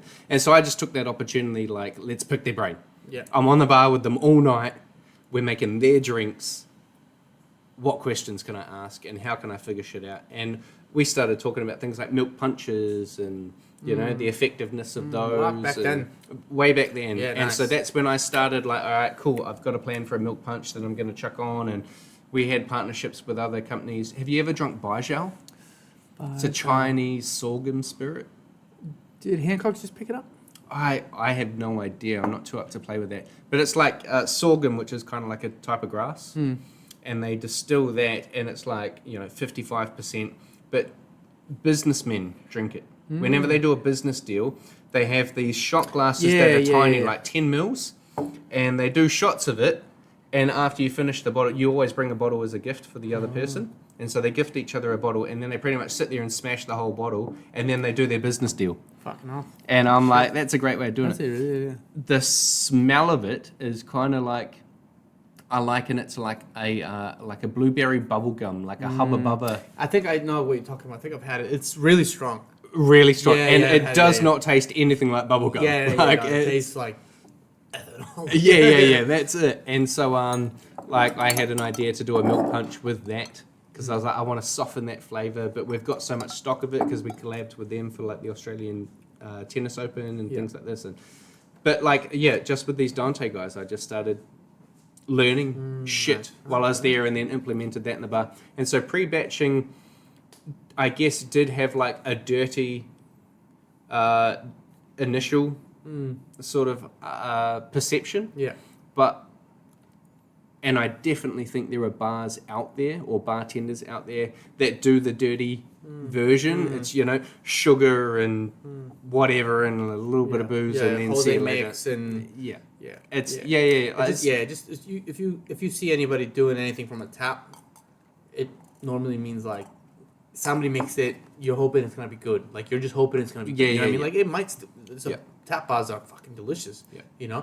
But yeah, you're just kind of hoping that it's not gonna be too sugary or something. Yeah, exactly. And so it's kind of seems like pre-batch cocktails were a little bit dirty, and it was up to the bartenders to really, I guess, inform the customer. Like everything that you would normally see us do, mixing these 5 things together, we've done all of that. Yeah. We've just done it in a bigger volume because, as you can see, we're a big restaurant. Yeah. It's very busy. Yeah. If I've got to make 60 espresso martinis, you don't want to be at your table and the food comes out before your cocktails because we're getting slammed. Yeah. Like this just makes sure that you get your drinks in an appropriate amount of time. Yeah. And there was a lot of that education that went into it with the customers. But I think pre-batching, like it's good across the board, especially when you're doing events like yourself. And, Darren Mines used to be at Clipper. Yeah, I think we had him on the podcast recently. He's a Pernod Ricard rep at the moment. He had the best line that I've ever heard about it. He was like, when you go to a restaurant and the chef asks you what sauce you would like with your steak, when you tell him, he doesn't go start chopping his shallots to make the sauce. He's already got the sauce made because it needs to be ready to pour on your steak, not when you request it. And so that is what pre-batched cocktails are. And I'm like, brilliant. Nice. And so, think about it. Exactly. And so I've repeated that. Or it's that. like, hey, I'll have schnitzel beef. It's like you're gonna go get. Let me get the beast. Let me go get the chicken. Exactly. No, so, it's all in preparation, right? And I think in this time now, everyone expects everything like that. Yeah. So it's like, oh, fuck, I ordered my drink 2 minutes ago. Where's it? If that's how you want it. I see a bartender just shaking things. Where's my drink? It's like. If you want shit quick, there's work done before the scenes. Like roast potatoes, they might already be like par cooked or something, and then you just got to finish them off. Just thinking about all the different restaurant things. I'm really curious, what's like off like your parents' Mexican restaurant? What was like the food? The food was authentic Mexican. It so was like enchiladas, pastel azteca, which is basically a Mexican lasagna. Oh, that's one of I gotta keep that one under wraps because like no one here in New Zealand's doing that. And, and it's like I have like in the tip of my tongue or like just I always just want to do like a taco truck. Like just because I know I can make you the best fucking fish tacos ever. Fucking fish tacos ever. Bro, my fish tacos are elite. Okay. Any friend, I'll have you over sometime just so you can try them. But generally, like, yes, my fish tacos are amazing. And I know that if I put them in a food truck, it'd go fucking off. Okay. But there's other dishes as well that are like, this would go to, the New Zealand palate, no problem. So pastel azteca is one of them. Enchiladas, chimichangas. You know what chimichanga is? I know the name, but I don't actually understand what it is. It's basically like a big tortilla, chicken, cheese, and you can put, like, if you like peppers, you can put peppers, and then rice and beans underneath. Rice and beans and fucking everything. But and it's just a nice cheesy thing, but it's nice and long, and just like the way it's served, it's nice. Okay, and it's like wrapped up. And it's wrapped. Yep. It's wrapped and rolled, and then you pan fry it. Like, it's like a burrito's cousin. Yeah, but minus everything. The tall, skinny one. Yeah, tall, skinny one, exactly. The tall, lean one just comes in for a good time. So, a lot of that stuff. And then they had a steak of soup, which is like a tortilla soup is actually the real name of it. So it's like it's like a chicken broth, right? Yeah. But then you put this like special Oaxaca cheese. And this Oaxaca cheese is like stringy, but like kind of solid. It's weird. Okay. And you put lime. Like a stringy cheddar. Like a stringy cheddar, bro. Okay, but like mozzarella's cousin or something. Okay, yeah. I'll fucking send you a link, bro. So you got a steak of soup, you got chicken broth, it's just power, bro. Like just everything good in it. And then you put like crispy tortilla chips in it, avocado, that cheese, hot sauce, and bro, that's like hungover or gym or whatever the story is. It just fuel, bro. It's amazing. I had my parents here not long ago, what were they were here for 2 months. Yeah. And I they met made- you. you met my dad. Yeah. You're like, who is this guy? Just came He in- starts unloading the ice truck with me. I was like, hold up, that's not going. Yeah. He's like, oh shit. I'm like, yeah, Dad, come on. I just starts grabbing boxes. So he made that recently, and it's just like it's one of those things where like whenever my parents make it, just fucking brings you back, you know? Like, Yeah. You know, to me it doesn't bring me back to the restaurant, but it brings me back to like my childhood home, like because we would have that like on a pot for like 3 days straight, sometimes even longer, you know, like. So you do it like a master stock type thing, Yeah. like you just keep boiling it down, and if it gets too thin, you just add some water. So as long as it's like how to describe it? I don't want to fuck it up. It's like a yeast for like a sourdough. Yes, okay. You know, Yep. like as long as you got that you got that base. starter, yeah. Yeah, the starter. That's it. The starter, not yeast. As long as you got that starter, you just add. You keep adding to it, and then once you get all in, like you cook, you poach your chicken separately, and then you add the chicken on top. You always have that, and you can freeze that, and then you just keep going on it, and that's really good, man. That's really good. Yeah, So- sounds like, you know, not influenced or anything, but very similar to like traditional like Chinese or Japanese cooking. When they have like their ramen broth Yes. that just keeps turning Yes, keep over turning, and yeah. all of that flavor, Yeah. and every time they cut up a chicken, As they long throw as- some bones in there. Like, and yeah, so basically at the restaurant, this is actually good. That's actually a good point. Like that pot, as long as it stayed hot, even you can shut it off at night because that pot's going all day. As long as it stays hot overnight, you can shut it off. It's still gonna be at the same. It's still gonna be hot the next day, and it's still fine. You know, Yeah. like you can take it down because like once it gets ambient level, then you don't want it to. yeah, you got know, so bacteria and exactly. shit. So yeah. as long as you keep it at a certain level, it just keeps going, and fuck, man, it was so good, so good. Now they used to do quesadillas, bro. Okay, But yeah. like, so we had this tortilla maker that's like this. So we were pulling quesadillas like half a pizza, Yeah. you know? And then like we'd do like barbecue chicken, barbecue chipotle, bro. Oh, we were ripping it, man. So yeah, so that was the kind of food that we were pulling out of there. And then, yeah, it has a big influence in like what I cook now. Yes. So like yeah. somehow in my 20s, bro, I couldn't butter a fucking piece of bread to save my life, bro. You know, I was just getting Uber Eats like all through my 20s, bro. Like I don't know, it just something sort of just clicked like later in life when I was like, I'm like, oh yeah. I called my dad, I was like, Dad, how's fish tacos? I'm like, yo, you know how to do them. You need the ingredients. Okay, just tell me the ingredients. Then I get it done. And I made it for all my Kiwi, Aussie, and British mates. Fuck, man, like these British guys, like Taco Bell to them is good, you know. Yeah. So I put something in front of them, like nice salsa with tomato, onions, coriander, like made it proper for them. They're like, "Whoa, man, this is good." So yeah, so I'm like, I'm onto something here. And then I've always realized that in Australia and New Zealand, like the Mexican food's not the same. Still good. Like I'm not gonna trash it at all because you are definitely now you're starting to get more variations of it. Yeah. And it's starting to like shape up to like real tasty style tacos. Yeah. Not Mexican food. Yeah. Just tasty tacos. You know, like you're starting to get some real like birria, broke boy tacos really good. Okay, Been there. yeah, no. I've been there once and I just to see if the hype was real, and it's good. They're really Okay. good. Then there's other guys that are try to be authentic and it just doesn't work because you can't really mimic it, you know. But yeah, my fish taco is the one thing I would if I had time, if I somehow could be like events I've just gone off, I have a team of people just doing the events. Excuse me.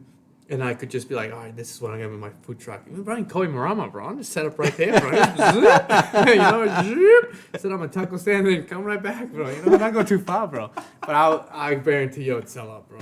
So if anybody wants to start a taco business or a Mexican restaurant and want to pay Come for whenever it. yarn. Yeah. See, I've had fish tacos, I think, like once before. It was in Melbourne at this Mexican joint, and they were probably fucking delicious. were Yeah, delicious. Melbourne does amazing food. Yeah, they were delicious. You know, there was a restaurant that I used to frequent. It was like my ex and I. It was our date night spot. It was just around the corner from our house, and it was called Mexico. Yeah, nice. And like, it was the only place I went in Melbourne that, like you were talking about mezcal. They had a mezcal selection. They had a massive tequila. Like the tequila menu and mezcal menu would come out, and it was so much bigger than the food menu. Oh, wow. Like Nice. they really yeah, had that's their shit. authentic. Yeah. And like, you know, you sit at the table, corn chips and salsa. Yeah, that's free. Yeah. Yeah, we used to do that. at my And that's restaurant. what you just eat as you order your Yeah. food, and it was always like, you know, good nachos, quesadillas, things like that. Yeah, but like, it yeah. didn't get into. Oh yeah. So yeah, my family's restaurant. As soon as you will come in, corn chips, salsa, and that's just something that we'd have in the pod. Just put in a bowl, just a little shell, ramekin. A little ramekin shell thing. Corn chips, fresh made, like in the fryer. Basically, we just get corn tortillas and we just like slice them up, put them in, boom, fucking people go off. You know. And as soon as you sit down, as soon as you have that, you want to drink. Yeah. So yeah, it was pretty cool. Yeah, man, that was nice. We always got looked after there. Like that became our regular spot. Yeah. Nice. Every couple of months we went there. And would you sit at the bar, or would you sit in your own little seat, or was there a bar? We would often sit at the bar, but I was a smoker back then, and so we would do a lot of sitting outside. And we'd sit out on the street, and we were in like quite a busy, like foot traffic, touristy sort of area. And so there were trams running up and down the street and people walking, and they'd have Mexican music playing and everything. Nice. And, you know, everything, you walked into the bathroom and they're all decorated like a Day of the Dead. And, nice. you know, it was just, it felt Melbourne's legit. awesome, man. I went there for great. The Australian Open. Yep. And we did the Australian Open. We spent maybe like a 4 days there. And man, for those, I could not do this now. I mean, I can go on a couple days streaks, but man, with kids being hungover, it's just not the way, you know. So did the Australian Open, got dressed up. Roger Federer was there, fucking just great time. And then from that night on, we just carried on. Then the next day we had a festival, like a day festival, and it was from like 6 to 6 a.m. Oh, wrecked. Next day, we like slept for like 10 to 12 hours, woke up, and then we went to like another, just like there's a big river going through it. The Yarra River? Yes. Yep. And then there's a lot of restaurants there. Yep. We just found a beer garden and had this pizzas and then just Negronis for like 6 hours straight, like Negronis. Like where were you? I don't know what it was called, but it was like right in the fucking area. Like it was like the main bit. And then from there we went to Revolver. Have you been to Revolver? Yeah, Revs. Oh, Revs. Fucking hell. That was like, I always look at that as like, if I didn't go there that night, where would my life be now? You know, like, because it was just by chance that we went there, you know? Yeah. And then as soon as we got there, like maybe 5 minutes into it, we were like, oh, like, this is the vibe we wanted, because it was like, Yeah. very, very close into the time of us being there. We met somebody that hooked us up. Yeah. And then the night just like that, bro. Next thing you know, it was like 8 a.m. the next day. We're coming out, bro. Like, we're like fucking, you know? Yeah. And, Aaron and I just went and we found a park like nearby. There was a juice bar next door. We just grabbed like 2 juices. We were like, stuck to juices and just passed out on the park, bro. Like fucking homeless guys, you know?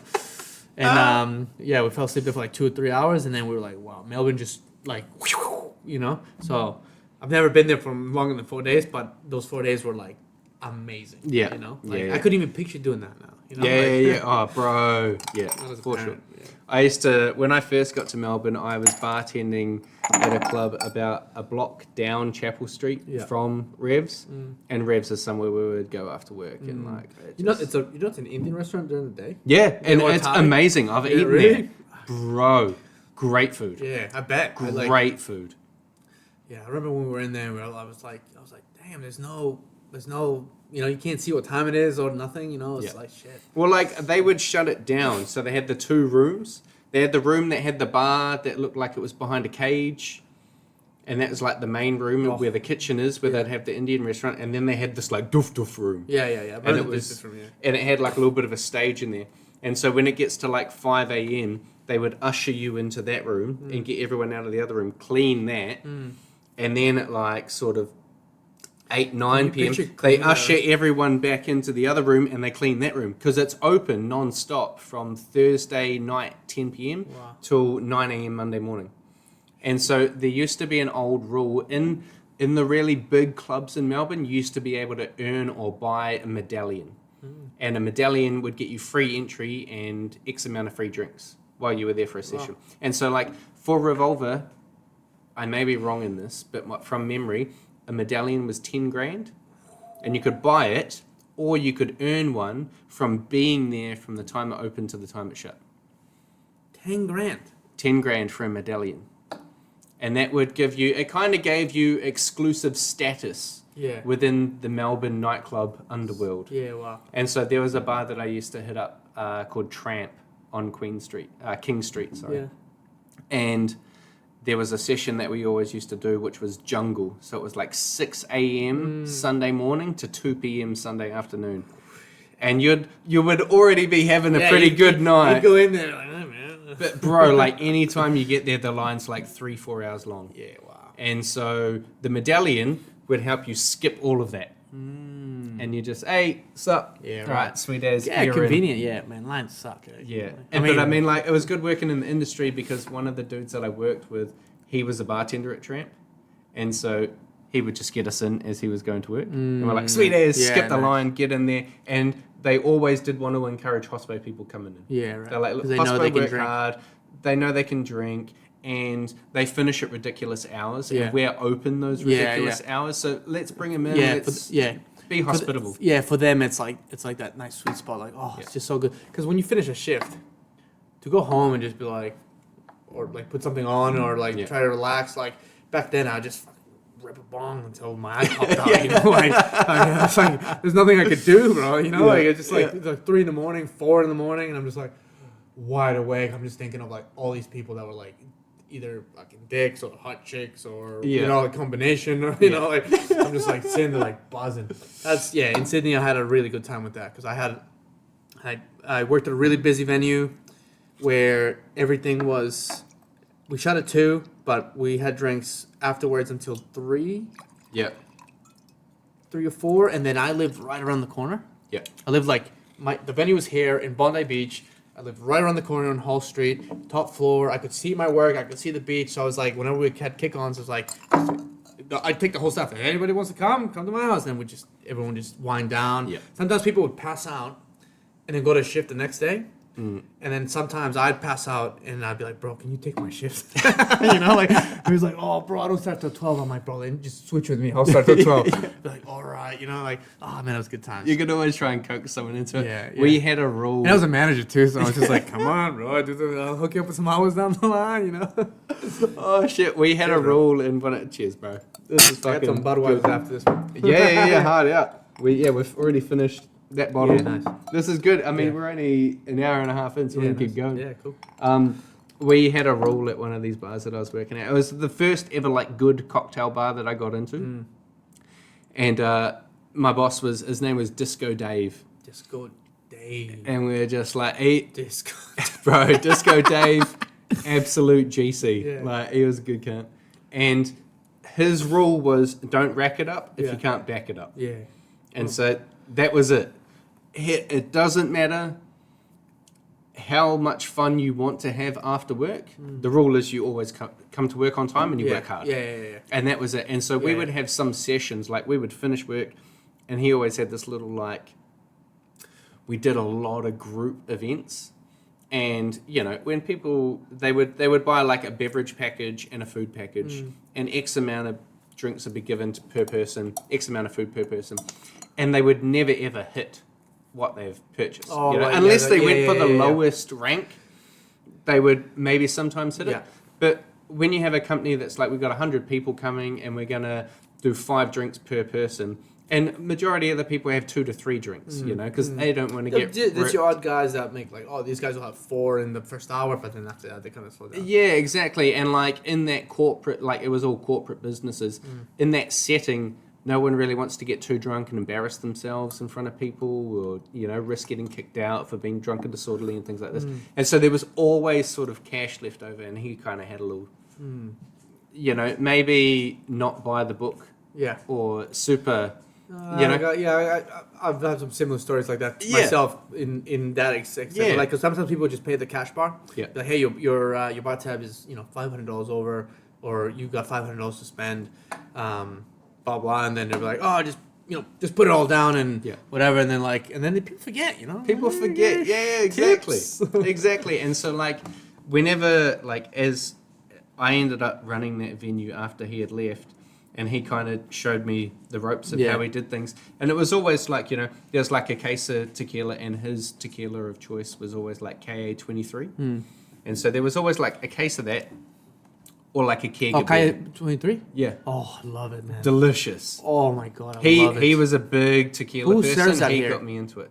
Mineral? I don't really know anyone that does. Like I've tried searching for I it, think it's mineral. I want to Okay. say it's mineral. They I haven't. haven't- Yeah, I have the profile. but it's quite expensive to yeah, get here. yeah. It's like $100 a bottle. Yeah. Retail? Yeah, Yeah, retail. I think it's $100. Yeah, yeah. but like that was our house. Yeah. Wow. The Blanco was our house, Nice. and that was his favorite. And then like if we had a really special night, there might be like a bottle of Clase Azul or something that nice. was thrown in the mix. And it was always a staff thing, and we always shared it. And so we would do like what did we do? Snackery time. And so you would like ding the Clase Azul bar, and someone would have made mini daiquiris. And everyone comes to the bar. That was gangster daiquiri time. 9 o'clock. Disco Dave. Yeah, bro. Ding. Everyone comes to one spot of the bar, Yeah. and we'd have these micro daiquiris. Cheers. Yeah, nice. Smash it. Into the shift. Yeah. If there's a bottle of Clase Azul up your sleeve, you ding the bell. Everyone comes in. All right, here's Clase Azul as we break down. You know, like we just did things like that. Yeah. But so he'd always have something up his sleeve. Yeah. And that meant that when we finished work, we essentially never had to pay for a drink. There was always a keg that we could pull from. There was always a bottle of tequila that Yeah. we could have a shot of. There was Or always batch or something. Yeah. yeah, and Sailor Jerry spiced rum was his next Ooh, thing. And nice. so like it was, you know, Sailor Jerry's actually it's a wash down rum, but like I like it. I love it, man. It Yeah, it's had good. a huge point in my life, man. Yeah, Like, yeah, yeah. It's like an era of my life, you know. I love a good Yeah, Jerry. yeah. What is it? Sailor Jerry with apple juice for some reason was like my Okay. thing for a while. You know, like just double apple juice. Oh no, sorry, it was fresh apple juice. Yeah, Fresh yeah, squeezed yeah. at a pizza venue called Frankie's in Sydney. Have you ever heard of it? Okay, yeah. I've Frankie's? heard of Frankie's in Yeah, Sydney. so it's like a rock and roll bar. It's like underground, Yep. it's candlelight only, Yep. like literally candlelights. Yep.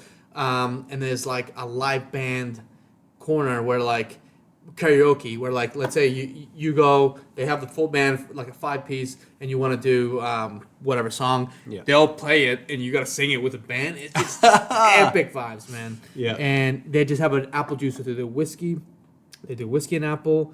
They'll do Fireball and apple, and they'll do Sailor Jerry's and apple. Yeah. And I'll be like, bro, Sailor Jerry's an apple.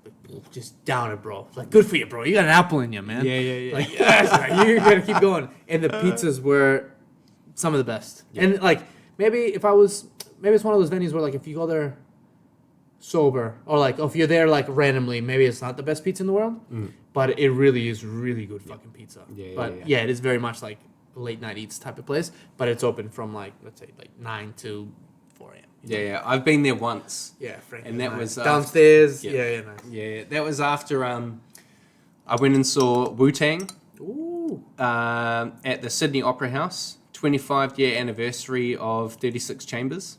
2018? 20... Yeah, would have been, 2018. think I was there. Were you? Hang on. No shit. I'm just trying to think if I saw them in Sydney or if I saw them in Canada. Wu-Tang I think I was Clan, there. I think I was Sydney there. Opera Yeah, House. I think I was there. Bro. Yeah. Yeah, nice. That was a So awesome I've gig. I've seen Wu-Tang before in Boston, and I had Method Man. He crowd surfed, and I had his boot like this.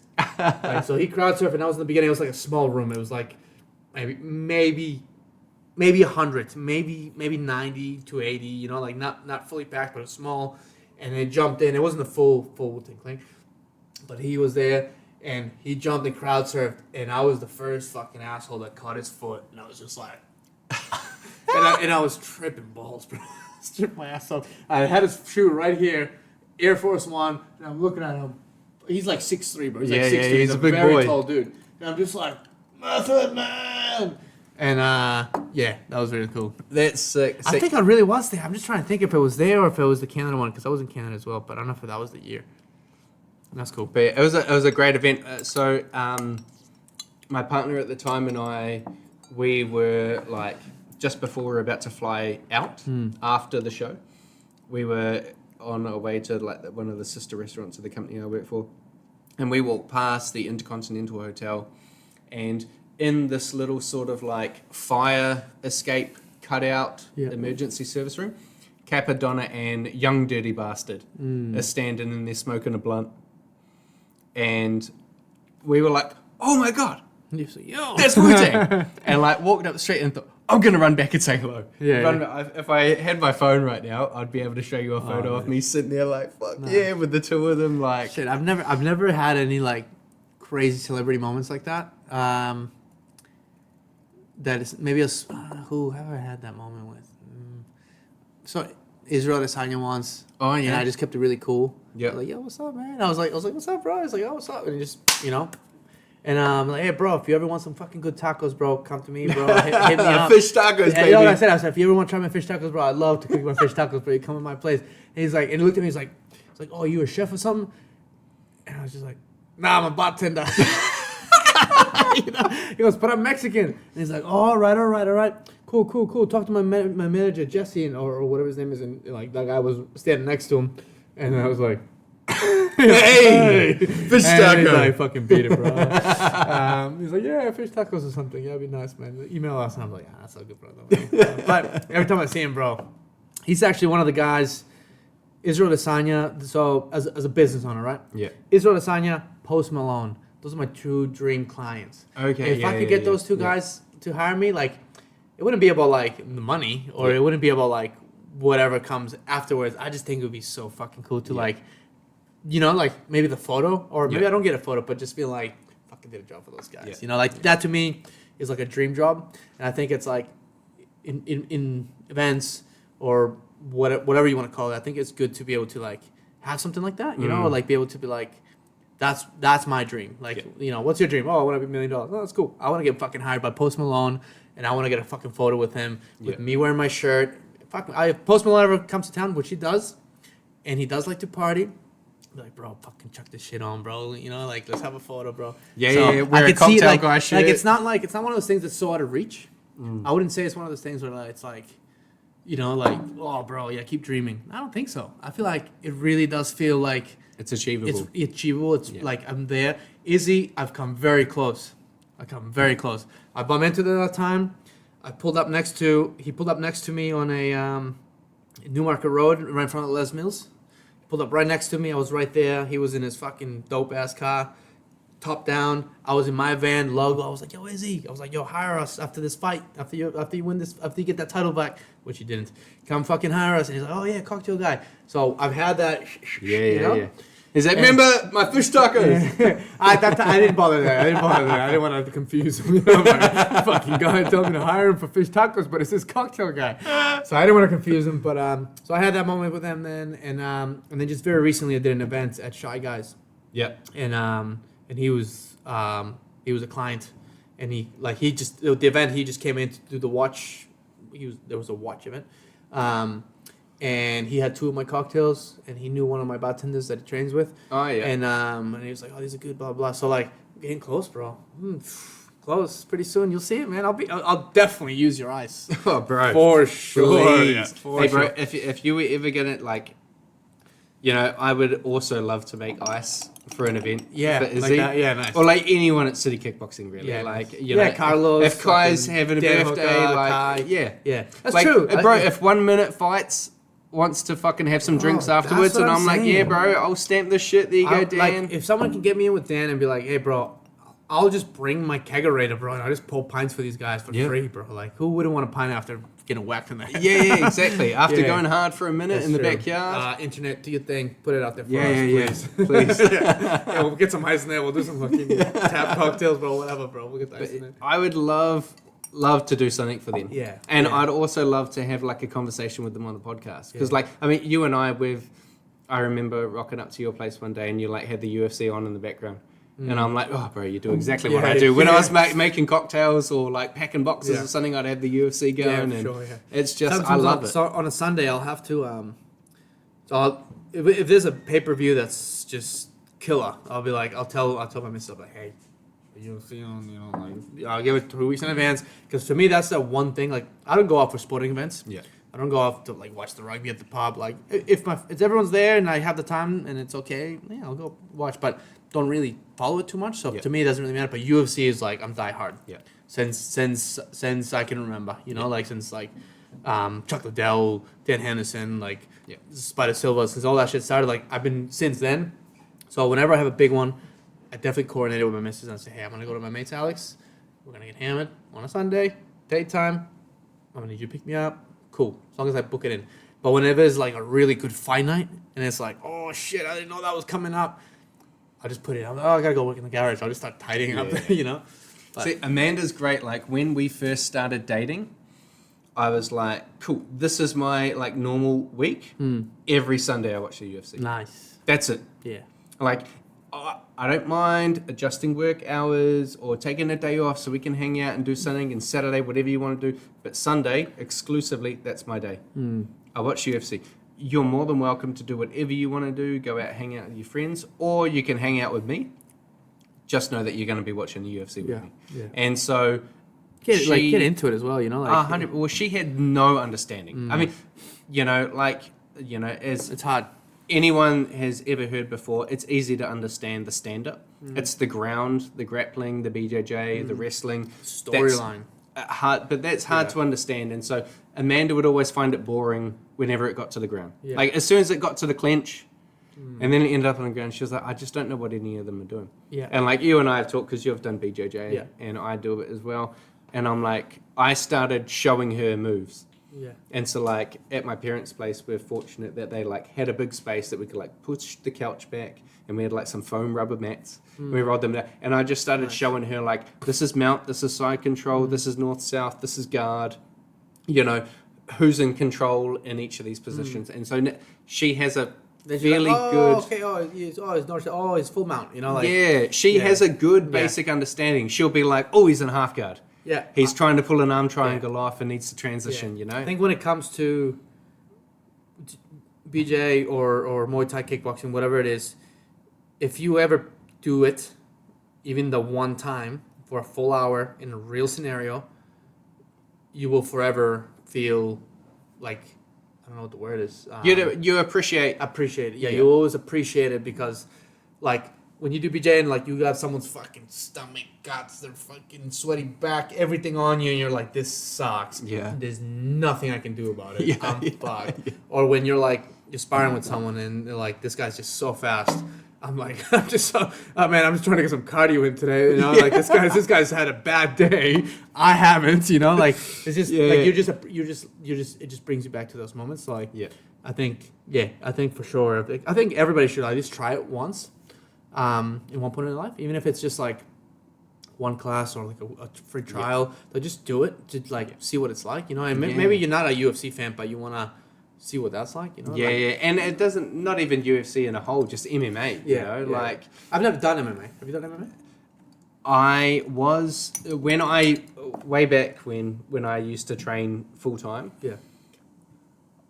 So the club that I worked for, that I trained in, my best friend, my childhood best friend, his dad was our head instructor. He was like fifth dan, Taekwondo black belt.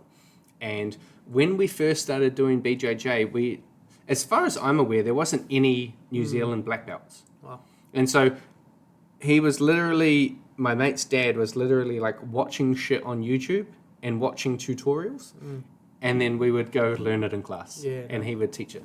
And so we were like way back, like same era, like Chuck Liddell, sort of Josh Koscheck, GSP, Spider Silver, way back when we're like, you know, UFC 70 something, you know, like way back. When like all the different disciplines were like so different. They were disciplines. Yeah. They were like MMA did not exist. MMA was like the sport you're watching, but nobody connected that as like a whole. Yeah, it was like, we got a grappler versus a striker. Yeah, like in the background, obviously, like, you know, like people like Dustin Poirier and all these people, they're obviously already at that time were adapting to it. Yeah. But what you're seeing at the time was not it. No.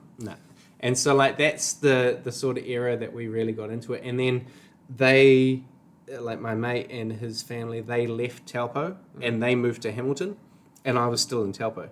And the Hamilton club every year would put on a fight night, and you would fight people from the opposing club. Oh, no.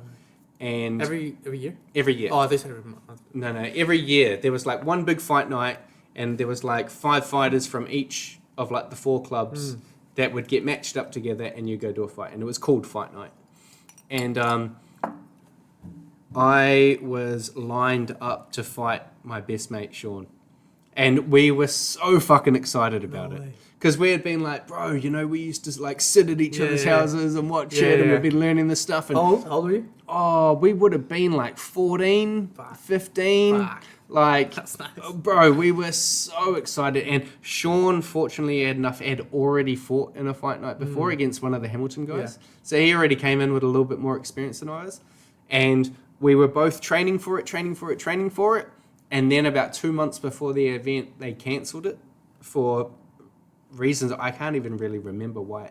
But it was just, we're not doing fight night. Something had happened. I So it can't didn't go really down? remember what. It didn't go down. And that was going Hey, to I'll be... meet you, my bro. Bro, that was going to be my one and only Oh, MMA okay. fight. And then like by the time I got to like 18, Yeah. I was Yeah, drinking I've and never, smoking and yeah, you know. I've never had like an organized proper referee fight.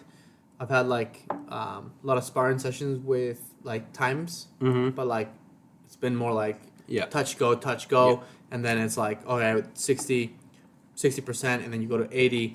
Never had like a full 100, like which I think some sessions did end up like that. Yeah, but yeah. it wasn't like said Yeah. like go to 100 because I think when you agree like let's have a spar session, let's go 60, 80. Boom. Yeah, you're having fun. You're just touching each other. Then obviously it gets carried away as the minutes go on, Yeah. and then to the point where it kind of gets like towards the end, you know that you're almost on 100 because you want to like win this Yeah. round, but it's like I'm you a know, strangle yeah. this bitch. And yeah, I've had some gnarly fucking sparring sessions, but I've never been lucky enough to join the ring with somebody. But that'd be Yeah. cool. That'd be cool. I think. It But would be I fun. think I'm where I'm at now. It's like don't really need to. Yeah, do yeah. that. I don't know if I would ever jump into the ring for an Nah. actual fight with anyone now. Yeah. But on like, I think more maybe grappling match. Yeah, a couple of I matches, would. Yeah. It's always something that I want to get back into. Yeah, well, more. competition in BJ is actually fucking gnarly. Like Yeah. you could actually get like there's a lot more injuries that can happen in a competition than in a regular like rolling session. Because like people are like just trying to like get you. Yeah. So like yeah. Yeah, it's one of those things, like I think maybe a vulnerable exposure. Because of hospitality in the industry that we're in, I personally have found it really hard to sustain like friendships outside of work. I'm, and now having a family and things like this, like I don't really have a big like friend circle Yeah. that I just catch up with and kick it with. Most of my friends have come through work, so like you and I are Yeah. mates, and we catch up. But it's Yeah. normally when we're there for some sort of work reason, Yeah, and yeah. then we have an opportunity to have a conversation Yeah, like yeah, this. And so, I'm the same. yeah, it's hard to sustain those. I want to say male relationships, but it may affect females as well. But I don't have a lot of that sort of friend circle that I just catch up with on the weekend or Yeah. go out for a beer with, and Yeah. because I travel a lot and in different towns Yeah. and cities, You're constantly everyone's- up and down. Yeah. yeah, everyone's spread out, and I struggle for the time. And when I do have time, I want to spend it with the family. That there's a couple of local gyms to us in Hamilton that I'm like, I really need to like make the decision Yeah. to dedicate some time to just go and roll Yeah. and like Bro, do you some will have sparring. friends in after that 1 hour. You'll have friends. Exactly. That's what it is. Yeah, it's just Exactly. being able to make that time and being able to like get there and consistently get there. Because like you're gonna get there and you're gonna just look like that guy that with the new guy that he's all right. Yeah. He's good. But then it's like, hey, what's up, dude? What's up, Brian? Yeah, Hey, yeah, what's up, yeah, Disco yeah. Disco Dave? And I found that when I did Muay Thai here for the last 2 years, and man, I love the gym. Yeah. I fucking love the gym because I knew that if I got there at this time, I knew that these guys were already there and they're younger and they're already gone. They might have done like a little like warm up session before, and I'm there getting cold. I gotta warm up because I gotta catch up to them, and I meet them, get people's names, and you're like, oh yeah, good, yeah, you good, and then like just chats, man, and it's just like you're trying to take each other's head off one moment, and then Yeah. bell rings, tap. Yeah. Chilling. Oh yeah, I saw your van. You do cocktails. I'm like, yeah, bro. I'm like, yeah, bro.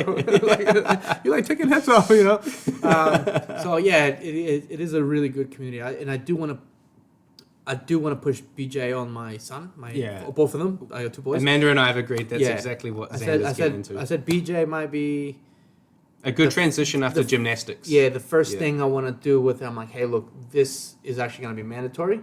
Like, yeah, we tried the football, with swimming, probably mandatory as well. Gymnastics went great, but like we kind of let him. I also do want to let him be a kid for a little bit. Yes. You know, like not let him like, oh, I did this. I want you to do this because I did this, or Yep. or you know, I didn't do this, so I want you to do it, so you have better something. You know, there's that concept in your mind as a dad, right? Like, oh, my parents didn't do this to me, but I'm like, no fucking wonder why. It's fucking tough, man. I threw a fit every time I did anything. So yeah, I said to Aaron, I was like, hey, Jitsu is gonna be one of those things where like we're just gonna have to push it on him, Yeah. and whatever comes from it, and then we can do some pad work at home. I just want to be able my boys to be able to throw a punch, you know. Yeah. Like when you grow up if you're gonna grow up kids, boys, you want to make sure they turn into men, you know, Yeah. like and Yep. can Yep. learn to, you know, be a, you know, good person, but can also defend, Yeah. you know, their pride. I've always believed that, martial arts, any type of martial arts, although it very much looks like a violent sport, anyone that hasn't done martial arts, I think one thing that they fail to really genuinely understand and get the grasp of is that martial arts teach you to be a lot softer and gentler for sure. and controlled. Yeah, Like whenever... that's so impulsive. Yeah, like, young men and boys, we can get frustrated.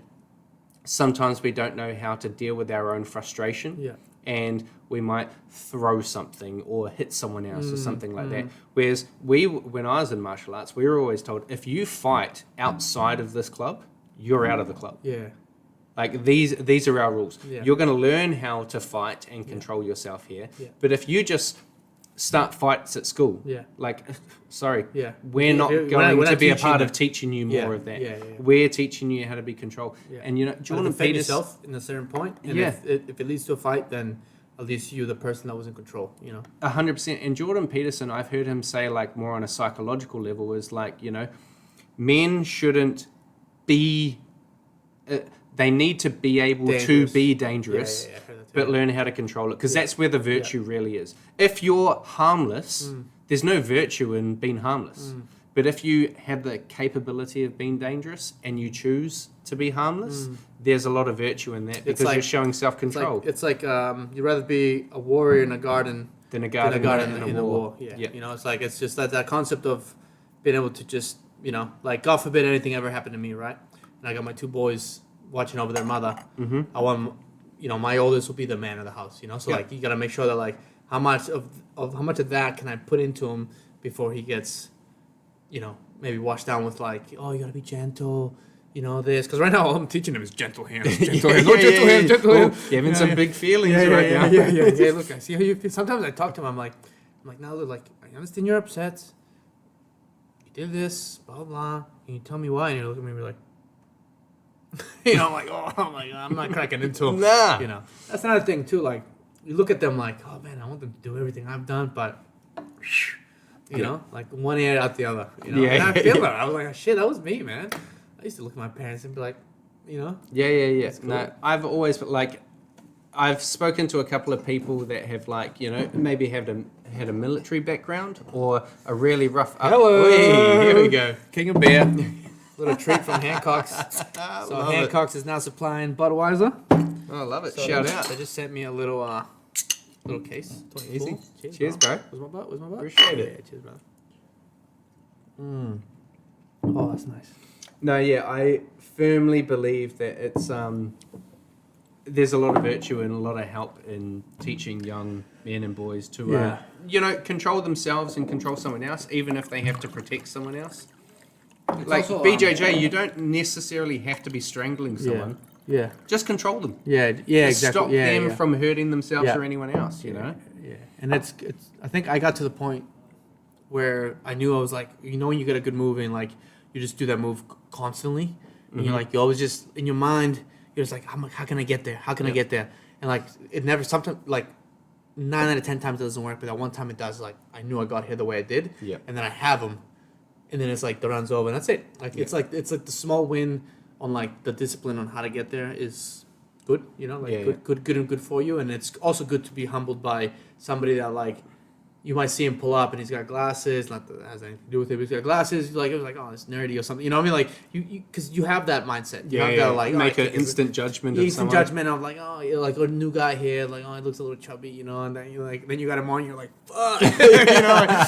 So yeah, that all should, there's a lot to do with that as well that I think is pretty cool. Like, you walk in there and, like, in Muay Thai, someone can throw a roundhouse kick and you're like, I do not want to be nowhere near that kick, you know? Like, so then whenever you might, light spar with him, you know that's there, and then you're just constantly thinking of that, you know? So it just makes you think, like, don't judge a book by its cover. Yeah. Yeah. And then sometimes the Thai girls, bro, they'll be like 5'4", bro, and they could absolutely break my leg. Bro. You know, like Thai girls, never mind the fellas, bro. Like, jeez. Mm-hmm. So yeah, being in the clinch with those girls is not good. Like, humbles you for sure when you're getting like absolutely. But they get full like manhandled. Thai clinch on you, Bro, start throwing knees. like this, bro. Forearms like this, bro. And I'm just like, oh, okay. I'm like, because when you spar with a girl like that, it's like, how can I not be too aggressive, but like not look like a little bitch? yeah, exactly. You don't want to sit there just getting beaten up constantly. See, I always thought that martial arts would also teach you like a bit of empathy and understanding and respect as well, because what's Mike Tyson's line? Everyone's got a plan until they get punched in the face. Yeah. And like you could be like me. I was a young scrawny dude, and I would end up sparring with people of all different sizes. Yeah. And whenever I had someone that was like much bigger than me and things like this, like maybe I got a little bit over top of my skis and I thought I was better than I was, and I'd go a little bit too hard, and you got instantly humbled. And it's like, oh, okay. And then you start sort of like, I think now it gives me a different perspective of if ever I'm in a confrontational situation with someone that may get physical, I'm like, all right, look at the size of this dude. How does he stand? If he puts his hands up, how's he putting his hands up? Like, and you get looks. And you're like, okay, this person has more experience than I initially anticipated. Yeah. And so this is someone that I actually, maybe I need to calm down a little bit, you know? Or you see someone that looks like they have zero experience at all. And you're like, okay, one, everything they throw is going to be unpredictable. Yeah. And two, if I accidentally hurt them too much, then I have a whole nother other set of problems. Yeah. So those are the situations that you want to diffuse the most out of anything, because neither of you are in a position to... never, like, I realized this, like, I don't know, maybe a little later than I needed to, but I always try to, like, I don't want to, like, sound like a bitch, but I always try to avoid, like, the top guys in the gym, because, like, you know, like, those guys are always, like, they're trying to train for something that, like, you're not. So I'm like, I don't need to be a part of that. I just want to do my cardio, get my shots straight. But then whenever I get lined up with them, this is, like, way back. I learned, I'm like, oh, man, this is fucking great. I can throw anything at him. He knows that I can't hurt him. Yeah. He knows that, like, he's better than me. Yeah. He knows that I'm slower and, you know, and, like, and I loved it. So then you have that, that mindset of like, oh man, this guy's gonna kick my ass, man. I just want to go here where I'm comfortable, where it's easy, you know. Yeah. So then pretty early I learned that, and then you just get better. As soon as you realize that, I'm like, okay, put me next to the good guys. Obviously that can go the wrong way, because if they're having a bad day, you're fucked. You know? Which I have learned. I've had question mark kick before, and I was like, I'm like, and that's the good thing about sparring, because you're like, damn, bro. I was like, bro, shit, man. Okay, give me some space, you know. So like, that's cool, man. Yeah, I think martial arts I think we'll both be lucky if our boys pick it up. You know, because it's one thing. At the end of the day, it's like we can put it in front of them, and if they grab onto it, then great. If they don't, then. Really do you so are you doing BJJ at the moment, or just Muay Thai? Stopped doing Muay Thai when Jandi was born. Okay. So I haven't done anything. So it's been like a year off. Yeah, about a year off. Also had a knee surgery in May. Okay, yeah. So that wasn't related, but it happened sort of like Jandi was born in June, and then like January I had a wedding, my boy Pete. Mm-hmm. And I kind of had it going on already, but I did a killer dance move, bro. I absolutely put that wedding on my back. I was holding that dance floor down, like no doubt. Like it's just like ask anybody that was there, they'll tell you. So, anyways, I was doing the funky duck, bro, like just funky duck, And I just remember, like, I went down, and so the funky duck, you kind of hold the sides of your foot, and then your knees touch the ground, and you just bounce up. Boom, Yeah. funky duck, bro. Yeah, You'll see it. Google it. I've got a picture in my mind. And I was doing it, and I used to be able to do it. I haven't done it in fucking God knows how long. Doing it, and I was like, ooh, I kind of, sort of like, I'm like, ooh, that didn't feel good, but no pain. I was absolutely hammered. Erin is pregnant, so John D was gonna be born in 6 months at that time. Yeah. So she was a DD, and I knew that she wanted to leave by 10. She goes, 10 o'clock, we're leaving. I was like, yeah, no problem. So I was... You were out there at 9:45. Bro, I was like, from the second we got there, I was like, sweet, this is a night out. All my best friends are there. One of my best friends getting married. This is the night that I'm there to, like, just go balls to the wall, 10 p.m. So the partner, he's Kiwi, Pete. She's German, so very different sides. Yeah. A lot of Germans were there, and it's, like, definitely very different vibes. And from the Kiwis to the Germans, like, these guys were not dancing. These guys were just drinking. Yeah. Well, these guys were drinking, but it wasn't like, it was more female, so, like, it wasn't like, you know, but, like, the Kiwis were drinking, Germans were kind of just doing the thing. And I was just like, I grabbed the mom, the mom of the bride, and I was like, let's go do a shot of tequila. And then her mom came, shot of tequila, and then the uncles came, tequila. So in 1 hour span, I did like 6 shots of tequila with like all the Germans. And then I got all the boys to come in. Anyways, dance floor was kicking off, did the move and other moves. And then I woke up the next day because it was like a barbecue the next day. Mm-hmm. And it felt like, so I tore my meniscus in my knee. Yeah. And basically it felt like you grab the hot pipe. I woke up, like, let's say you grab the hot metal pipe, like, and you just whack me in the knee with it, like, right in the side, like, hamstring. Yeah. It just felt fire, bro. I was like, oh my God, there's no way I'm going to be able to move. I couldn't do this on this one leg. I couldn't bend down at all. And it was just so bad, bro. So that was on Sunday.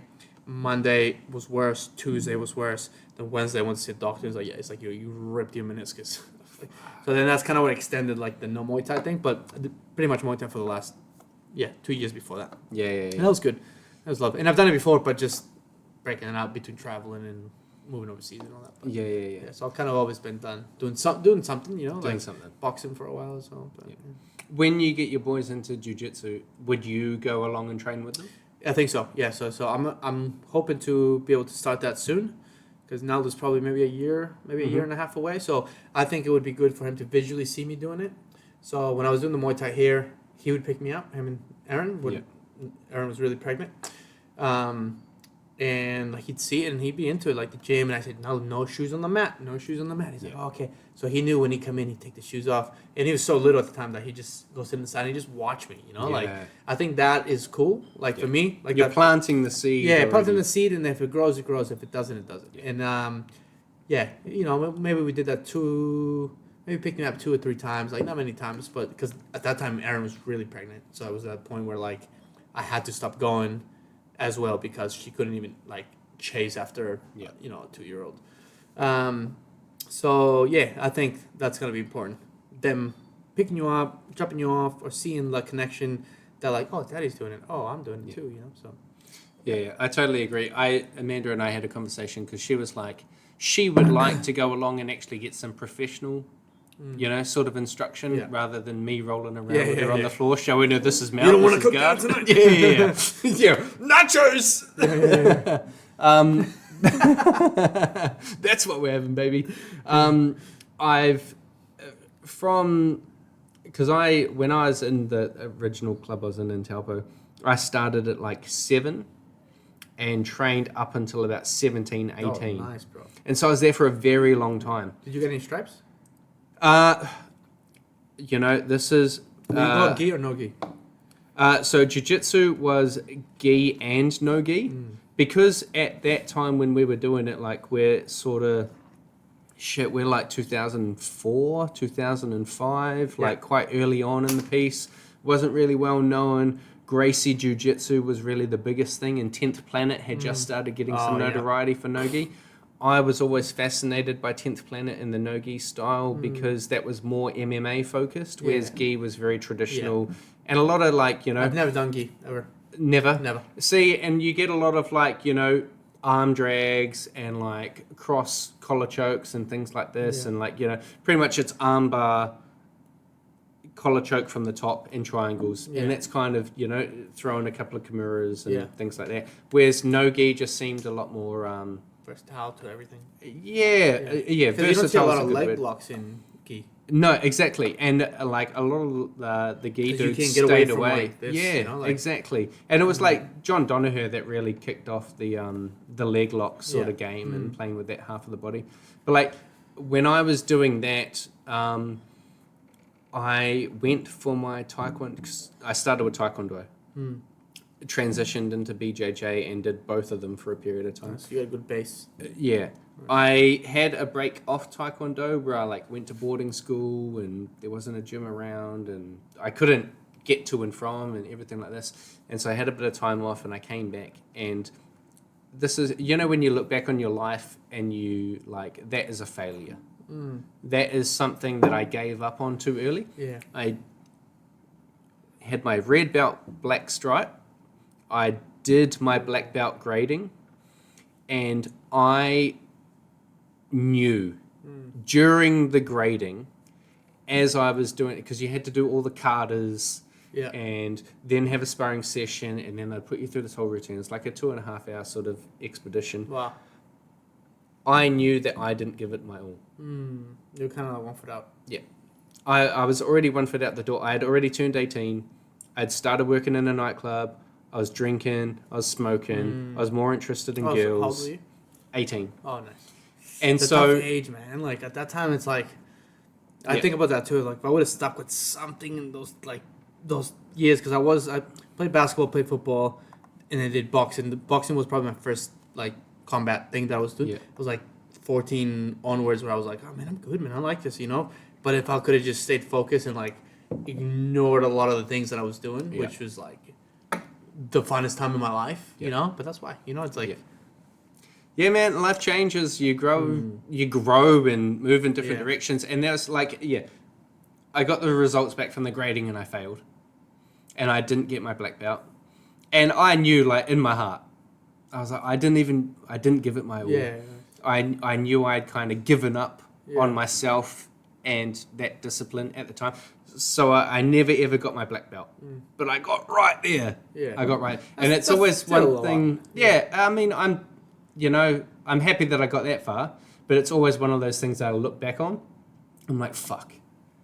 If I had just put another like 25% of effort into that and Yeah. stayed focused Yeah. for another 6 months, I would have hit that thing that I had been looking for the previous 10 years. I Yeah. would have finally crossed that threshold. But then BJJ, once I kind of fell off with the Taekwondo, I was doing BJJ with the same club, and you know, I was just life change, and then I Yeah. moved away and went to Melbourne, and I never really got back into it. Yeah. But through the time, it's still more than most people would have done, you know. yeah, Or most Yeah. people would even experience of like thinking about doing, you know. yeah, Like, yeah, I think that is cool though. Like, you got to the point where like, you know that like, fuck, if I would have given it a little bit Yeah. more, maybe I would have been doing something with it now, or Yeah. maybe not. But It's you know, funny. like- I do look back on it. I've had this conversation with Amanda. I was like, my goal when I was in martial arts was to be a professional fighter. And when MMA started becoming a thing, I was like, that is my goal. yeah, And we had a conversation like a few months back, and I was like, if I had really genuinely stuck like that, because even through school, my goal was to become a personal trainer and do like that sort of course in university. doing and that, things you were like in this. that path. Yeah, I was on that path. I was like, if I had actually stuck with it and dedicated myself to it, I look at people like Kai Kara France, like we're same age, same size. I was like, You same height as him? I No, might be, no. no, I might be a touch taller. Yeah, he's short. Yeah. And I was I like, think you're much taller. Than him. much taller. Yeah, no, I didn't think I was that much taller. Maybe No. like that much. maybe like that much. Yeah. Because I've looked at how much he weighs, how His tall he is, height. and I've looked at my friend Emma, that is the shortest friend of our group, and they're like same. They're like this. Yeah. And you're taller than her. Yeah. Okay.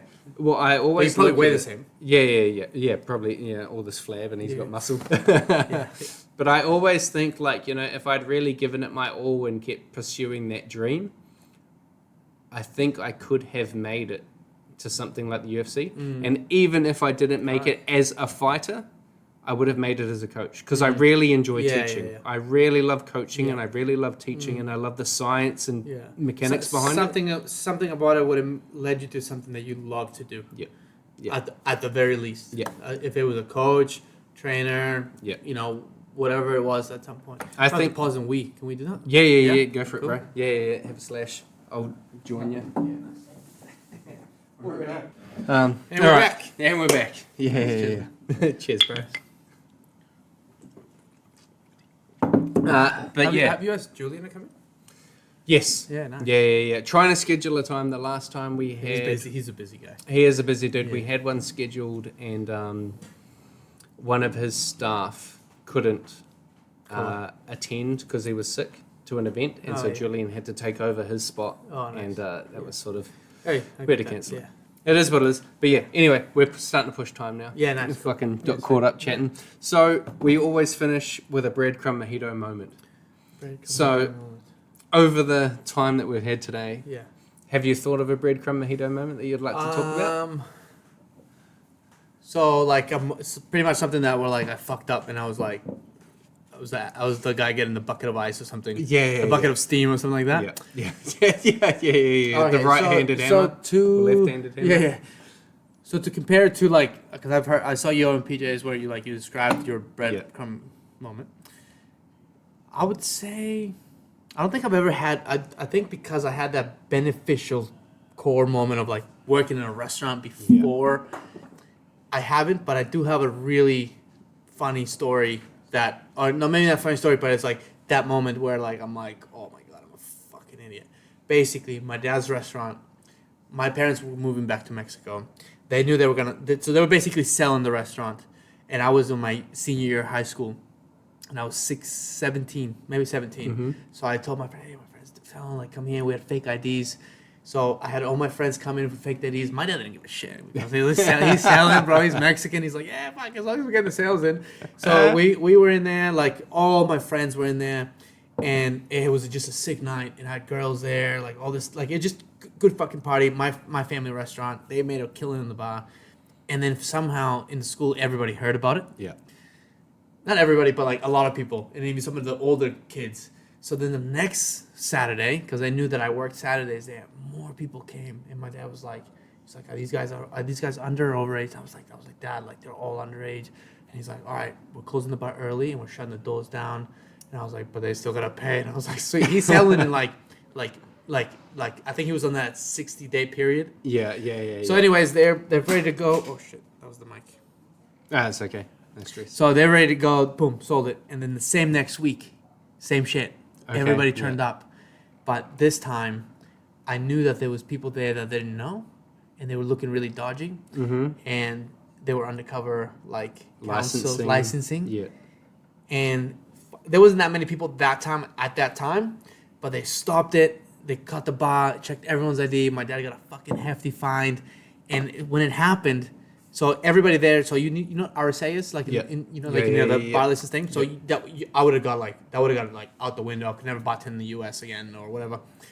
I came out of the bathroom when it happened because I knew that those guys were like not there, and I was like, didn't just kept it to myself. It just happened quickly, you know? Mm-hmm. Like I took it in, went in the bathroom, did my thing, came out, grabbed an apron, and pretended like I was working.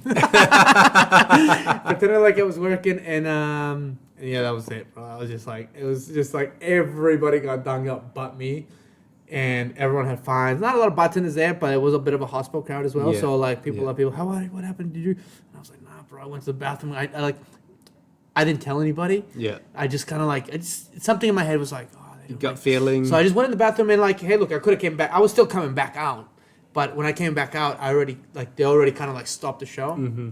That was it, bro. That was like, I think that was like my most not proudest moment, which I owned up to it. Like I bitched out. Like I got scared. My dad was in there at the time. You know, my uncle was like the main bartender. Yeah. And he was like the manager on duty type. You know, and that was it, bro. Like, So you got done. about that. Dad got a fine. And yeah, dad got a fucking hefty fine, and they didn't shut him down. they didn't shut him down. He got a warning. It was the first time it's ever happened. But yeah, so the restaurant was called Mr. Jalapenos in Lowell, Massachusetts, and that was the only fucking nick there. And he was on the Salem time, you know. So Yeah. like to them it was like, oh, you know. Oh, that's a good story.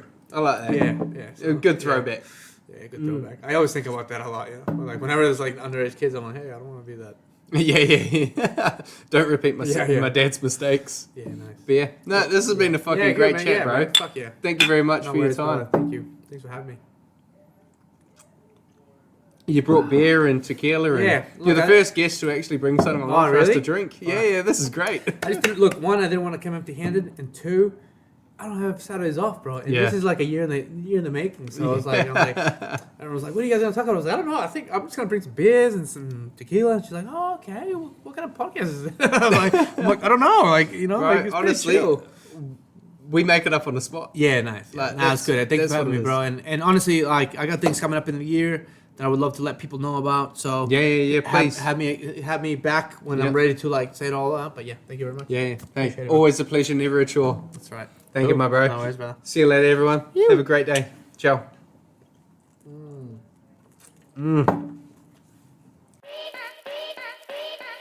That's it for this week's episode of the Breadcrumb Mojito Podcast. Follow us on Spotify, YouTube, Instagram and TikTok at the Breadcrumb Mojito Podcast and look out for next week's episode.